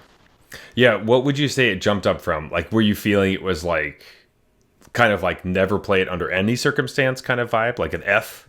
Or did it move up? No, not an F. I had it as if I'm really, really heavy black already, then I'll pick it up, right? Right. But this is not gonna draw me into black. You're not gonna move into black. Yeah. So it's maybe a build around C plus kind of thing, where it's if I'm in that deck, then I'm happy with this. Totally. But I'm never gonna skew my mana base for this card. And I think maybe I should start skewing, like maybe it just is a C plus kind of thing, or like just is a And B so the build minus. around part, but so yeah, so it looks like on 17 lands, it's punching at like B minus. Okay. So a Yeah, that little bit doesn't higher than you surprise were me. thinking. Yeah. That's surprising to me because I was also picking it very low. Like I was considering this like a D, unless you're heavy black, and then it's like the same thing. Then it's like a C plus. Yeah, but you have to remember this is also skewed by people probably are playing this only in decks that can cast it, That is true. That is true. right? So maybe this does mean it's like a build around B minus or whatever. Because Yeah, I guess that's totally true. Yeah, because people aren't like drawing it if they're not putting it in a deck that could cast it efficiently. yeah, and if we So saw the stats on like the full population and not the people who are experienced drafters, this this might be lower. The win rate yeah, might be a lot like lower. all the arena players. Yeah, yeah, it Yeah. could be like way lower. Anyone in Platinum Plus or whatever, like you Totally, could make whatever cutoff you want. if you go around. So, But yeah, that's anyways, I it. still think it's overall overrated, Yeah, but it was weird because I think I might be underrating it I was definitely in underrating it draft. too. I've never picked it, and I purposely would pass it. And Yeah, if I never people take would, it either. if people would cast it against me, I'd be like, "Wow, the fact that you got there is crazy." But I So was lucky. so lucky. Yeah. Yeah. My overrated card was Moonlit Meditation. That was mainly I like to use this portion of the show to talk about commander cards that you shouldn't pick and draft, and this was one of them. So Yeah. yeah, Nailed it. You this card shouldn't was play getting this in draft. so much hype during preview season, and I just know commander players will come into draft with commander mindset. If you're out there, it's awesome. Play different formats. That's fantastic. Commander is Yeah. cool. You can play Commander. That's great. But you sometimes your brain will get into like a very morphed perspective of like, this is a good card. I should play it. And I just like to highlight, hey, this card's really good in that format, but it's horrible in this one. You know, It has and to be this a straight up F, yeah, right? In it's draft. straight up F. Like I don't think you should ever play this card. Yeah. It did crush me Of in course. like in someone's deck once, but that was because they were doing stuff with Biomech and Engineer where they could make tokens every single turn, and then they So it was moonlit. like the moonlit meditation didn't really matter here. I kind of lost Yeah, it by Mech and Engineer. I would have lost anyway, and then they just had the Moonlit Meditation was on the freighter, so every time they made a token, they actually bounced two of my pretty things. great. Yeah, it was horrible. But they couldn't bounce your spacecrafts. That's true. Thank God I had none of those in my deck because at the time I thought they were trash. Ugh, yeah. Anyway, so that one still holds up, but my underrated card really, really fell off a cliff, buddy. What? I picked Atomic Microsizer. It's a equipment from it's a like an uncommon equipment. It's probably like one of the worst cards, maybe. Yeah, It's bad. it's an F level card. Like don't even put it. So you know what? It was actually overrated. It was actually overrated originally. People had it at like Yeah. D. Yeah, they were like, "Oh, you probably shouldn't play this, but like it can work sometimes to never play this card." So for those of you who don't remember, Atomic Microsizer was a single blue. It gave +1/+0, and then whenever that creature attacks, up to one target creature can't be blocked this turn, and its base power and toughness is 1/1, and equip is 2. I thought this was really fun. I played it in my two-headed giant deck. It was a blast. It worked really well. I played it in some other drafts. It worked really well, and then I stopped playing it. Yeah. I liked this pick. I had this in my pre-release and it overperformed in my pre-release. Like won me a couple of games. Yeah. And so I was like, yeah, I think you're right. This card is underrated because it looks bad, but maybe Yeah, it's not. it looks really And then I bad. started like playing with draft. I was like, oh, no, it's bad. No, it's really bad. Yeah. Well, Jeff, I appreciate you waiting until this moment to tell me how bad it was because, yeah. Well, I also kind of knew myself whenever it was like on the wheel. I'm like, I'm not taking that shit. Nah. No. I'll Yeah, I take don't know if I literally. ever actually drafted it after Yeah. talking about how it's underrated. Yeah. Anyway, that one. Whoops, my bad. Yeah, that one was just bad. I apologies to anyone's draft who picked that card. Yeah. Oops. There's somebody out there who won a draft because you said that, and it's like, yeah, micro sizer. Yeah, it's the It's like, best. And then it whoops. completely fucked up the rest of their drafts forever Yeah. because they thought Maybe that. that's what happened to me, man. I have some weird card evaluations because I had Yeah, some early success. Like I yeah. won everything the first 2 weeks, and then I lost everything the next After five that, weeks or yeah, whatever. yeah, Was not worth it. The 2 weeks of success. yeah. It feels so good though, early on. Yeah, Jeff, what was your that was underrated the card? easiest format ever. My underrated card was Lumen Class Frigate. I'm gonna try to say it differently every time I mention this card. Frogate. And yeah, the Frog Gate. This I was mostly speaking about constructed. I haven't seen this in constructed yet, but I think I even said when I said it, like this is something to keep an eye on. It's not in Sure, the metagame right now, but maybe but November every once in a 11th. while, like there's a lot of good like white weenie kind of mess with you while I build my board state stuff going on in there. It's true. Even It's true.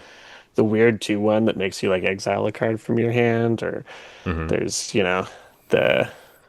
the flash flyer that plots your cards. Like there's some weird stuff going on.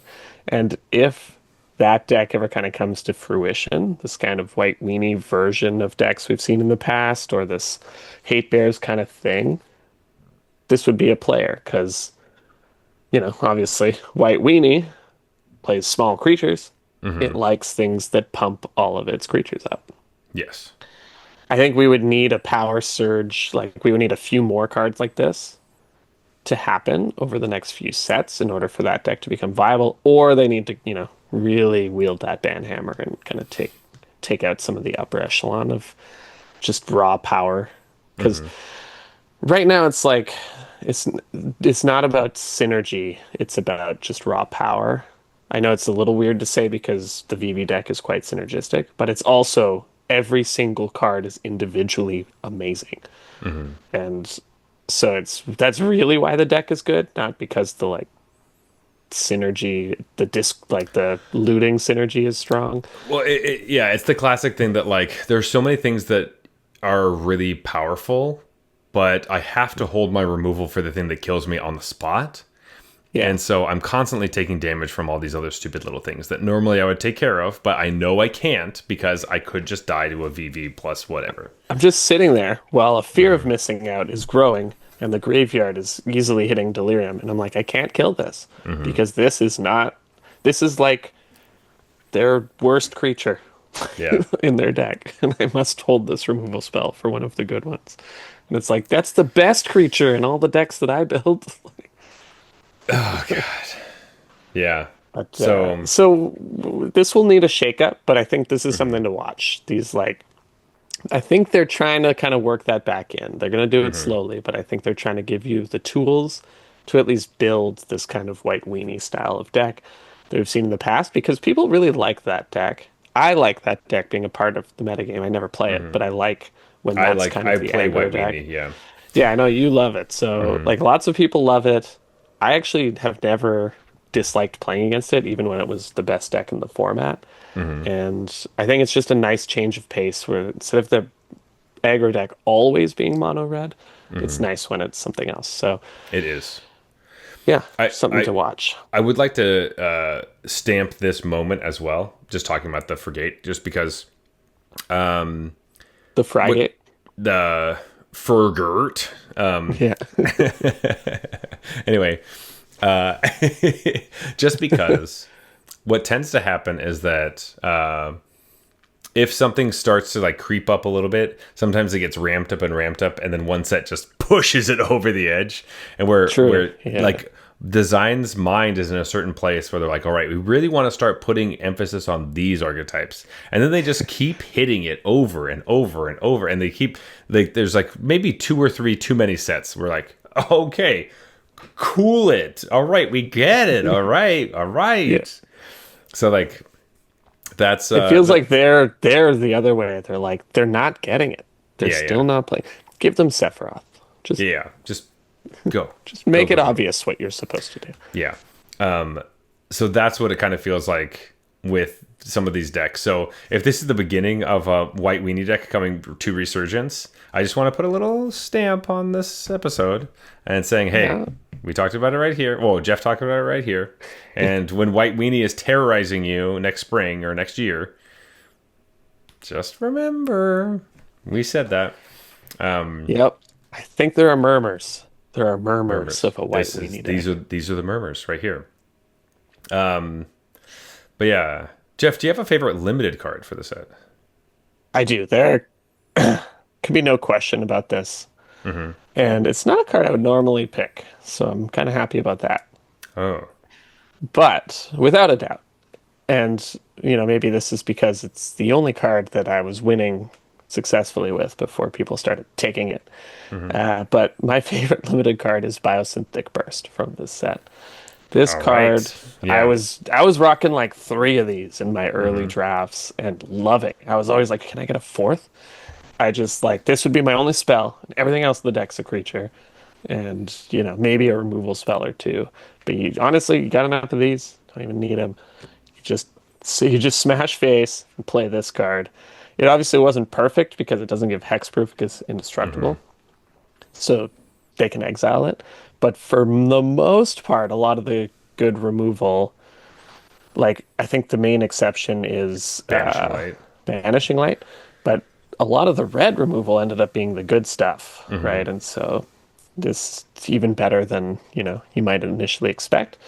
And yeah, I basically just always want two of these in my green decks.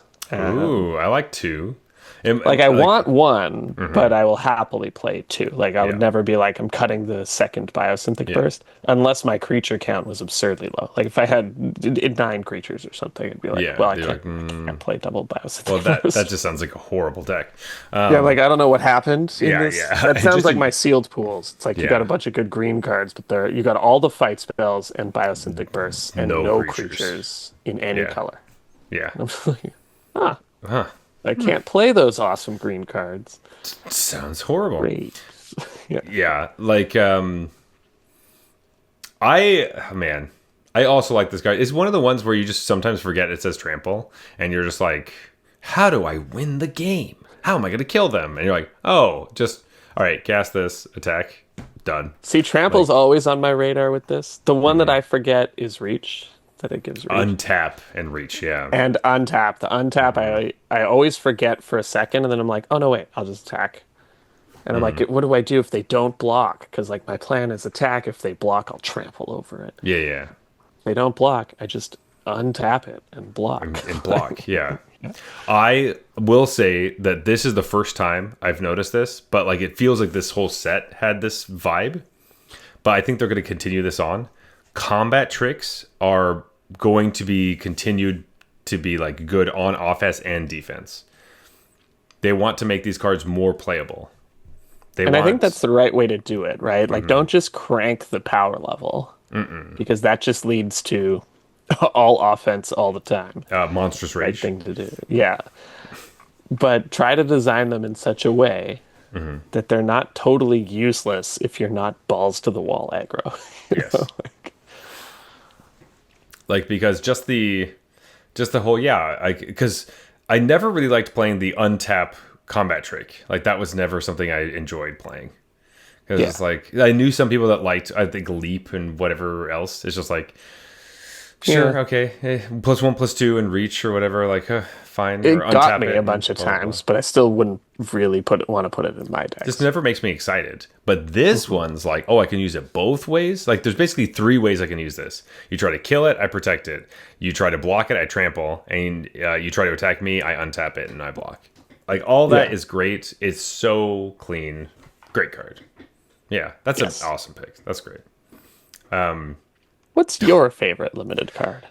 It is a card that snuck up on me and forced me to reevaluate the format in such a way that I had to take a card that I thought was a D level card and I think bring I it know what all this the way up is. to what it truly is, which is closer to like a C plus, but like it's not like it's this crazy amazing thing, but it's also a common. It is Nebula Dragon. Yeah, had to be So with that intro because that's I went through the same thing. yeah, Went from unplayable to like I'm excited to see this in my sealed pools. yes. Nebula Dragon, funnily enough, I had not played a bunch of it. Constantly seen decks where they were like, oh man, they're playing 3 Nebula Dragons, 2 Nebula Dragons. I'm like, and all these trophies. I'm like, really? This is so weird to me. I thought this card was like almost unplayable, Yeah, like outside of like Tanook decks. I even said that on one of our podcasts. right. Turns out, just playing like a 7 mana 4/4 flyer that lightning bolts when it enters is really good. It's amazing in Tanook. And one of the ways that got me onto this card was that I had played a draft where my wife picked all the cards for me based on what the artwork was. She kept picking Nebula Dragons just because she thought it was cool. And so I Yeah, had a bunch of I mean, Nebula it's pretty Dragons cool. at It's the like a end space of. dragon. Yes. But at the end of the draft, I was like, well, I have like 3 Nebula Dragons, so I guess this is the game plan. And I won enough games just doing that. Was like, well, if my wife is just picking Nebula Dragon and is good, I guess I should just pick this card now. Yeah. And also, our chatter sent me a copy of Nebula Dragon, Buff Kangaroo, even signed it and everything. Oh, So, you signed it. That's yeah. great. Nebula Dragon, Buff always Kangaroo, good. you gem. Yes. But of course, this is the card. Every time it will pop up, we get a Nebula Dragon. Always good. Really, it's true. Always good. You're always happy to have one. It comes down. It does lots of stuff. The things you need. And once I started picking that card, things kind of turned up for me. I was like, all right, we're here. The one thing I'll say about Nebula Dragon is, and this is usually in sealed, I find it often competes for the slot with Pinnacle Killship, and Yes. I like Pinnacle Killship better. So I find More. I often am like not as pulled into red by Nebula Dragon when my pool has a Pinnacle Killship in it. That's so Because I'm like interesting. it's very similar function. Yeah, they do have very similar functions. It's one of those things that, like, I think sometimes I lean closer to the Nebula Dragon because I feel like I push closer towards the I need to finish off my opponent, and I really need something that does something now. Where Kill Ship does kill something, but if you don't have a board, that's the end of the story. Yeah, I think the part I missed on Nebula Dragon when I was reading it, because my brain was like, oh, 4/4 flying, it might be, maybe kills something when it enters the battlefield, is just like just going to face with it in the Just go late game face. Yeah, is, probably so good. almost the default option, Yeah. because you now have a 4/4 flyer who Mm-hmm. is going to threaten the end of the game very quickly. That's kind of what I missed in evaluating the card. I read it as like expensive dragon stapled with mediocre removal spell. And it really should be like, no, this is almost like a weirdo 7 damage lava axe kind of deal. Where When it's I like, started to think of it more as like a flame tongue kavu, it helped a lot, I think. Where I was like, yeah, I know it's more expensive, but like this is feels like a kind bit of of an what absurd comparison, but it helped me go from this card is basically I never want to pick it or even put it in my deck to I should actively put this in my deck. So yeah, no, I see what you're calling it saying that though. card. Yeah, Yes. like, but what I'm mostly saying, I think, let's see, if I want to go into red because that's what my pool is telling me, I think I'd probably play the dragon over the kill ship. But Yes. when my pool has the kill ship, I find the dragon is less of a call, like It's less of a less pull into red, because I kind of have something in that slot that is maybe I not as good, but it goes in any deck, so I don't need to go to red to get that effect yeah, I of like the big finisher. for sure.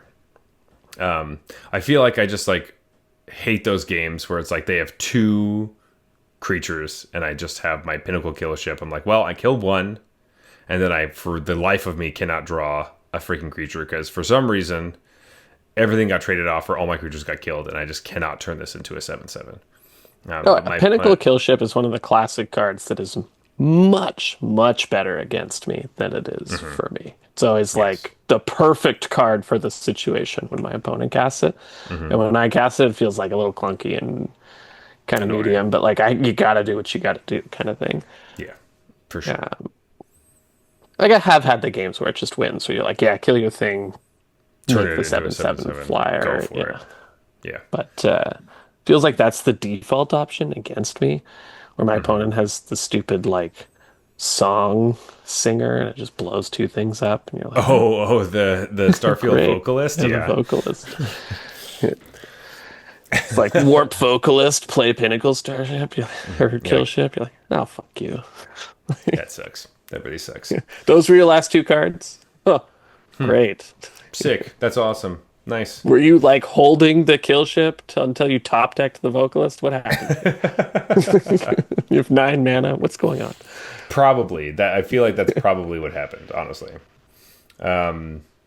But anyway, Jeff, what is? Do you have a favorite standard card? Something that you're Yes, looking at. this one was also easy for Okay. me, given my love of the Esper Warp deck that I put together. Had to pick All Fates Stalker for this one. That All is a Fates Stalker. that's a good card for that I deck love for this card. sure. Yeah, so it basically in this deck it kind of has two modes. The one mode is like the classic, I'm a 2/3 that eats a creature, which is quite good. And the other one is I'm a flicker effect. So I flicker whatever you want.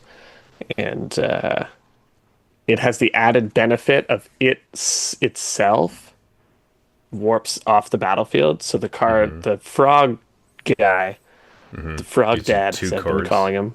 Frog Dead. Yeah, you get a card Nice. for this one warping and for the other card that flickers. And so it's kind of like crazy good. Not to mention it has some of the other benefits of flickering, which is like opponents play tokens and just sometimes just kill it and like draw a card and get all that nice stuff. The only thing I'll say is it has randomly come up a few times that it doesn't exile assassins because a card that is insanely good against my deck is the red card that makes me take damage when I draw cards. Is that an And it's an assassin? assassin. So I have Oh, cast this and been like, I can't target anything. What's going on? I'm like, no, no, I need to kill that. I the Needlekin can't. thing. Yeah. Yeah, The Needlekin thing is an assassin. That's so this doesn't target wow. it. That's so And funny. yeah, that was a devastating loss. My opponent had, I checked their hand with bat, and they had three of those. And I was like, okay, we're gonna have to take one of those, and then we're gonna have to try to kill the other two somehow. We have the stalker, and we just have to find a way to get the other one off the battlefield. And then, nope, I'm just gonna lose because everything my deck does is draw a lot of cards, and I apparently can't kill those things because I don't know if you knew this. It's also a mercenary, so you cannot kill it with The the outlaw shoot the sheriff. Oh God, shoot the sheriff. Yeah, shoot the sheriff it's doesn't a kill it. mercenary assassin. Or no, it's an outlaw, right? Because it's It's an an outlaw assassin. because it's an assassin. Yeah, yeah, Yeah. yeah, yeah. So stalker and shoot the sheriff do not work. So it's basically like, That is unless I draw a tragic trajectory, this card's gonna fuck me that up. is so funny that that random that like seated in Duskborn, there was Yeah. like this card that screwed you because of the like outlaws thing from Outlaws of Thunder Junction, and this other random. The only reason we put assassin on this is so you don't loop it with the other ones that because it's an assassin. That's Right, which when I first built the deck, I forgot about and tried to do, and then was like, "Oh yeah, oh they yeah, made sure I they couldn't do made you. this." But the fact that they were like, let's make sure that the creature type is the same as the one from that thing from the sets ago. Smart. That's I hate funny. it. Yeah, Yeah, I lost that game hard. that is. So now you just have to I went from diversify, I so sure guess. I was gonna win to so sure I was gonna lose After like with like a single. Oh no. several punts, yeah, you're just like, oh god, never mind, never mind. Ugh, that's so funny The though. All Fate Stalker is great. I think That's it's just a cool. good card Yeah. just on the surface. And if you can start to take advantage of some of the stuff that it's doing with warp synergies, it's really fun. So Yeah. love Ah, it. love it. My favorite standard card is one. It's we already talked about it, but Gene Morphomago, this is the one that I played the most with, and Nice. I still like this card. I think it's very cool, and it's exactly the Simic type of card that I enjoy them making. Is these like 2-drop flyers that do stuff. I've talked about Simic 2-drop flyers for years. Like we're going back Yep. to like Ivy, the spell thief or whatever. Oh, Like geez, the Ivy, the whole Ivy fiasco, yes, there's a whole Ivy fiasco. Ivy Gate. Yeah, where people crafted Ivy and got mad at me because they shouldn't have crafted Ivy. But I am learning that it turns out Simic is a color pair that I enjoy if it doesn't do the rampy value stuff. I don't like that Right. gameplay. I like the play a green threat, protect it with blue. And that's what I like about white too with blue is play a white threat, protect it with blue. So I just still like this card, and if I'm playing Landfall, this is a card I want to play in it, and because it's so much fun. You know you can make Tifa bigger, you can make all these things bigger. It's just great. It's lots of fun, and it can be kind of explosive. So, fun card, super super sweet. Jeff, favorite art from the set. What do you got for us? I do have a favorite art, but while I was looking through to sort of make this decision, one thing I noticed is there's a crazy amount of purple in this set. And if you look at the black cards in particular, they are all purple. It's Tons. like There's a lot of purple. Yeah. it's just like you just look at like the black section of a card list, and every single card is purple. There's like two of them that don't have purple, um, which is cool. I like purple, but it was funny to see. Yeah. Oftentimes, like, because it's hard to show black on the card, like, we do get purple stuff, but you're right. The space really brought out the Right, purple the in the space artist. plus Yeah. like black card just made everything purple. Um, but my favorite card art is I was quite taken with this, and I got it in one of my first like drafts, and even played this briefly, but cut it from my warp deck. I love the art on Exalted Sunborn. So this is Scott Fisher drew this or painted this or whatever. And I just think it's fantastic. The colors are really nice. I like this kind of older sort of school style where it doesn't look 3D necessarily, if that makes sense. It looks more like a piece than like a rendering, if that makes sense. Yes. Yeah. And Yeah. Yeah. I think it's just really well done. So caught my eye immediately in one of my early drafts, and I was like, "Hey, I'll take this big flying lifelink angel. Why not?" Oh, And good card and good art. So way to go, yes. Scott. And Scott's a legend. Yeah. Been around forever. MTG artist community. Like, it's forever, basically, as long as I can remember. Yeah. Yeah, yeah. Scott Fisher's been around for a long time. But that is also a piece of art that popped out to me. And one of the first things when this card was circulating early on, people were going crazy. I was just like, damn, that piece is really nice. Yeah. So I think that's a great pick. I do like that a lot. I do think that my favorite art, however, is Sam Gay's Seam Rip, which is, Ooh, yeah. it has the kind of colored pencil-y vibe, pastel-y almost, smearing of some of the colors. It feels very, like, it looks like you can feel some of the grit or smell it almost. But Yeah. it's very dreamy, and it definitely, it has a similar vibe to what the piece that you were talking about, where like it kind of stands out from some of the other art, which feels more sleek and shiny, and this Right. feels more like I know I just said shiny, but this one kind of glitters in a different way, and it feels more storybook vibe. I did have to look this up actually. Sam Gay is not related to Rebecca Gay.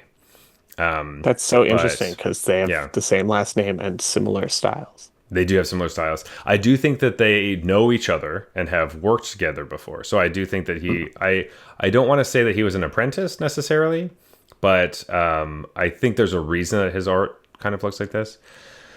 But this piece in particular, I always want to pick this card, and I think it is helpful at some points, but it's not nearly as good as I had originally wanted it to be because it's just so beautiful. I But, I don't like this card, but I do mhm. like the art a Yeah, lot. I like how art. he's sort of warping, like you can see him stretching his proportion. That Hmm. whatever night is going on in here is being like sucked into this Yeah, black black hole. hole, It's basically. like it's bending the axe, and it's all like Yeah, mystical, weird, and very fantasy cool. vibe, but it originally wasn't kind of thing.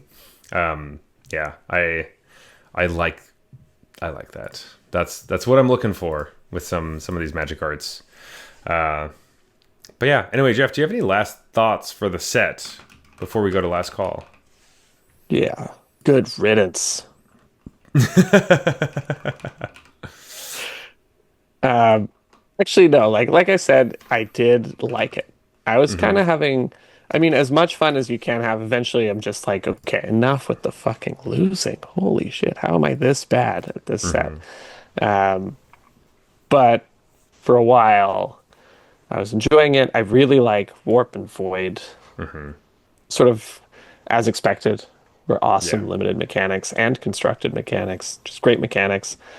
Um, and uh, spacecrafts were interesting. I Hmm. think at the start I was kind of like, whatever, I hate that. And then I was like, oh, actually, it's really cool. And then I kind of landed somewhere in the middle. I had the same thing. So the mechanics were a hit.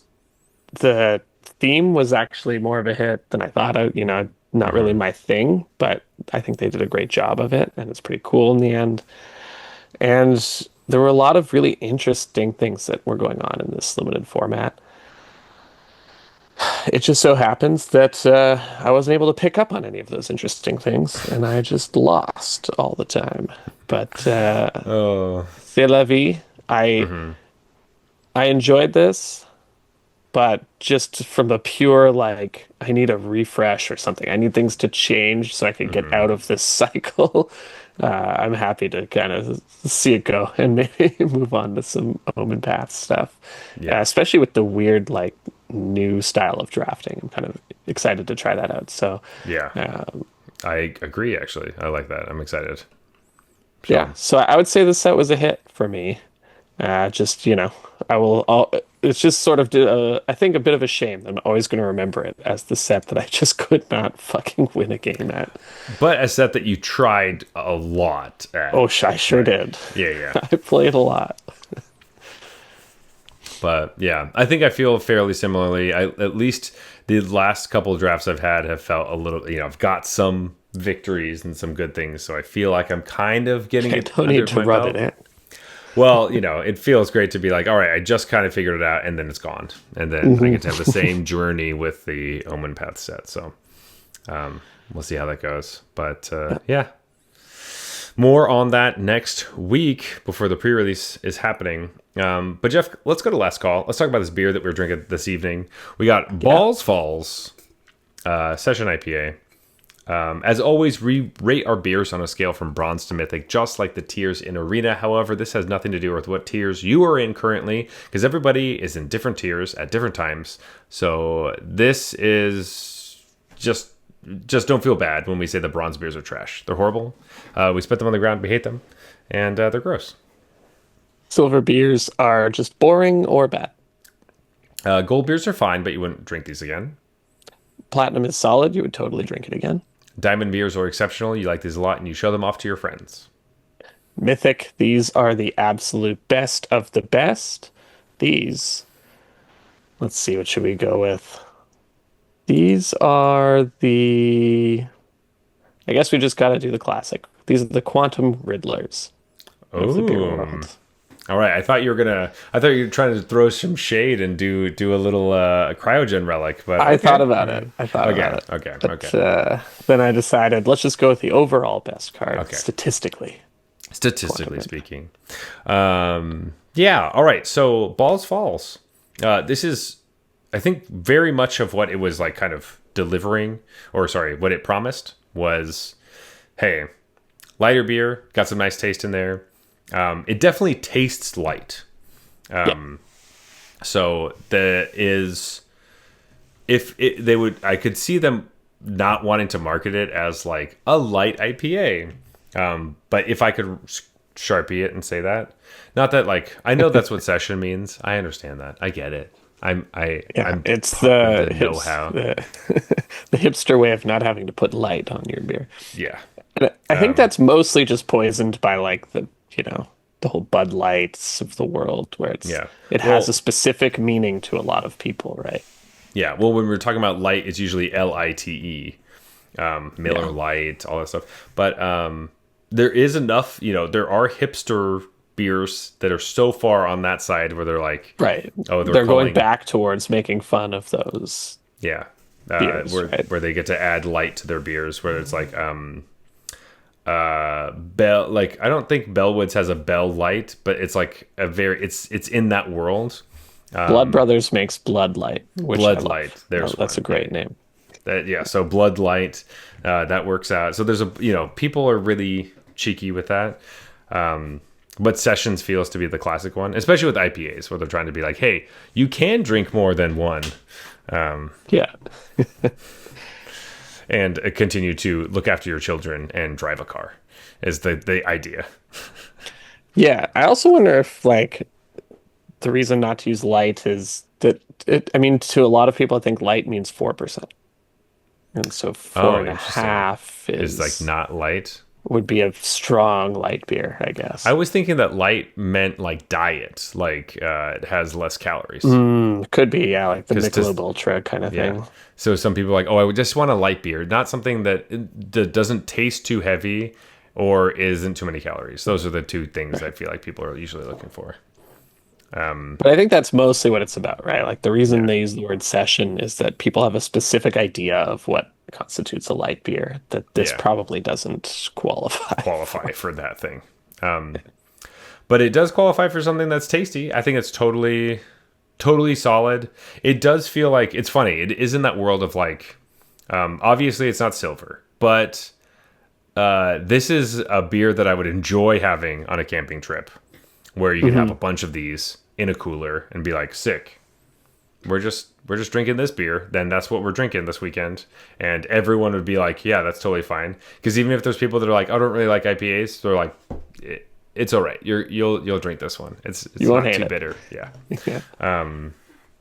So yeah, I don't know what I want to put it as though. I guess it would be like a platinum. It's very like platinum Yeah, beer. I think I have it as platinum. I think, my intro sort of belied that it couldn't be lower than platinum for me Yes. because I am You drinking drink it it repeatedly. often. Yeah. But it's just kind of hits that mark of like, sometimes you don't want a big IPA, but you want something that has a bit of that flavor. Yeah. And this kind of fits that bill. It's nice.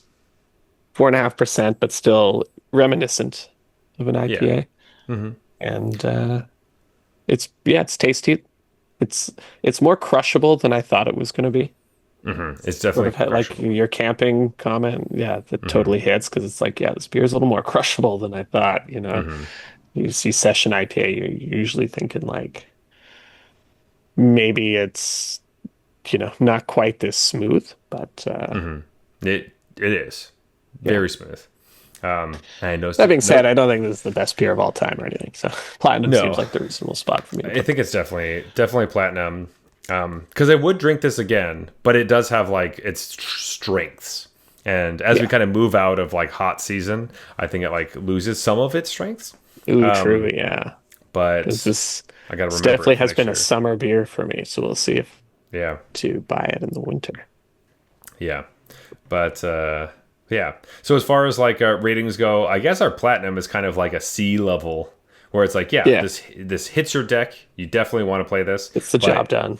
Yeah, you're not showing your deck list to be like, oh, but check out what I got. Like, Oh, no, yeah, look at these false yeah. falls. I got Look, five of them. look at how many C's I got in my deck. You're like, okay, yeah, if you pick Yeah. those specifically, you can get them. You're taking those too high. That's Yeah, that's yeah. what I'm learning from this deck list. Yeah.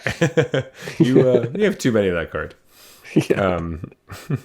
That sounds like some of my Aether Drift drafts, honestly. Early in the format, man, this card's gonna be amazing. Wow, that card was horrible. Look how many bombards I have. Yeah. That's less embarrassing, but yeah. Yeah. Anyway, platinum beer for Balls Falls. Let's go to closing time. As always, you can reach us at Arena Regulars on Instagram and Blue Sky. You can also find us on Arena itself with the username Arena Regulars Podcast. If you want to talk to me personally, you can find me at @theregular_Zach on Instagram, TikTok, all the different places. But easiest place to find me is on Twitch. I'm there Tuesday, Wednesday, Thursday, 10 to 2 Eastern Time, playing various things. But Jeff, where can they find you? Best place is our Discord channel. It's a great place to share deck lists. I think I posted an early version of my Esper Warp deck there. It's changed a lot, so maybe it needs to be updated. But we share drafts, we share deck lists, we share, sports chat. You can do it all there.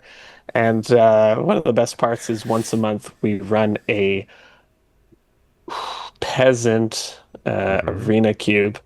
And that means that you can use up some of those common and uncommon wild cards. You don't have to use any rare or mythic wild cards, and you get to have pretty awesome cube experience. It never ceases to amaze me how true to a cube experience it really is. Like you get some powerful decks coming out of this thing Yeah. without using any of the big bucks. So that's pretty awesome. It's really well designed. It's fun. It's constantly evolving. And we do that every month. So come check it out. The link for our Discord channel is in the show notes. That is right. Also, please leave us a comment on YouTube. Go to our Spotify, leave us a review there on Apple Podcasts as well. We just love to hear all of your feedback and share the world of Magic with all of you. This has been the Arena Regulars. Reminding you, I sure hope my win rate improves with Through the Omenpaths because I might just have to give up. No, don't I'm give just up. kidding. I could never do it. I was going to say, you can't do that. Oh, I would God. take years of losing. Okay, good. Well, hopefully we don't begin those years of losing right now. And then I would only give up because my credit card got maxed out. All right. Anyway, folks, good night.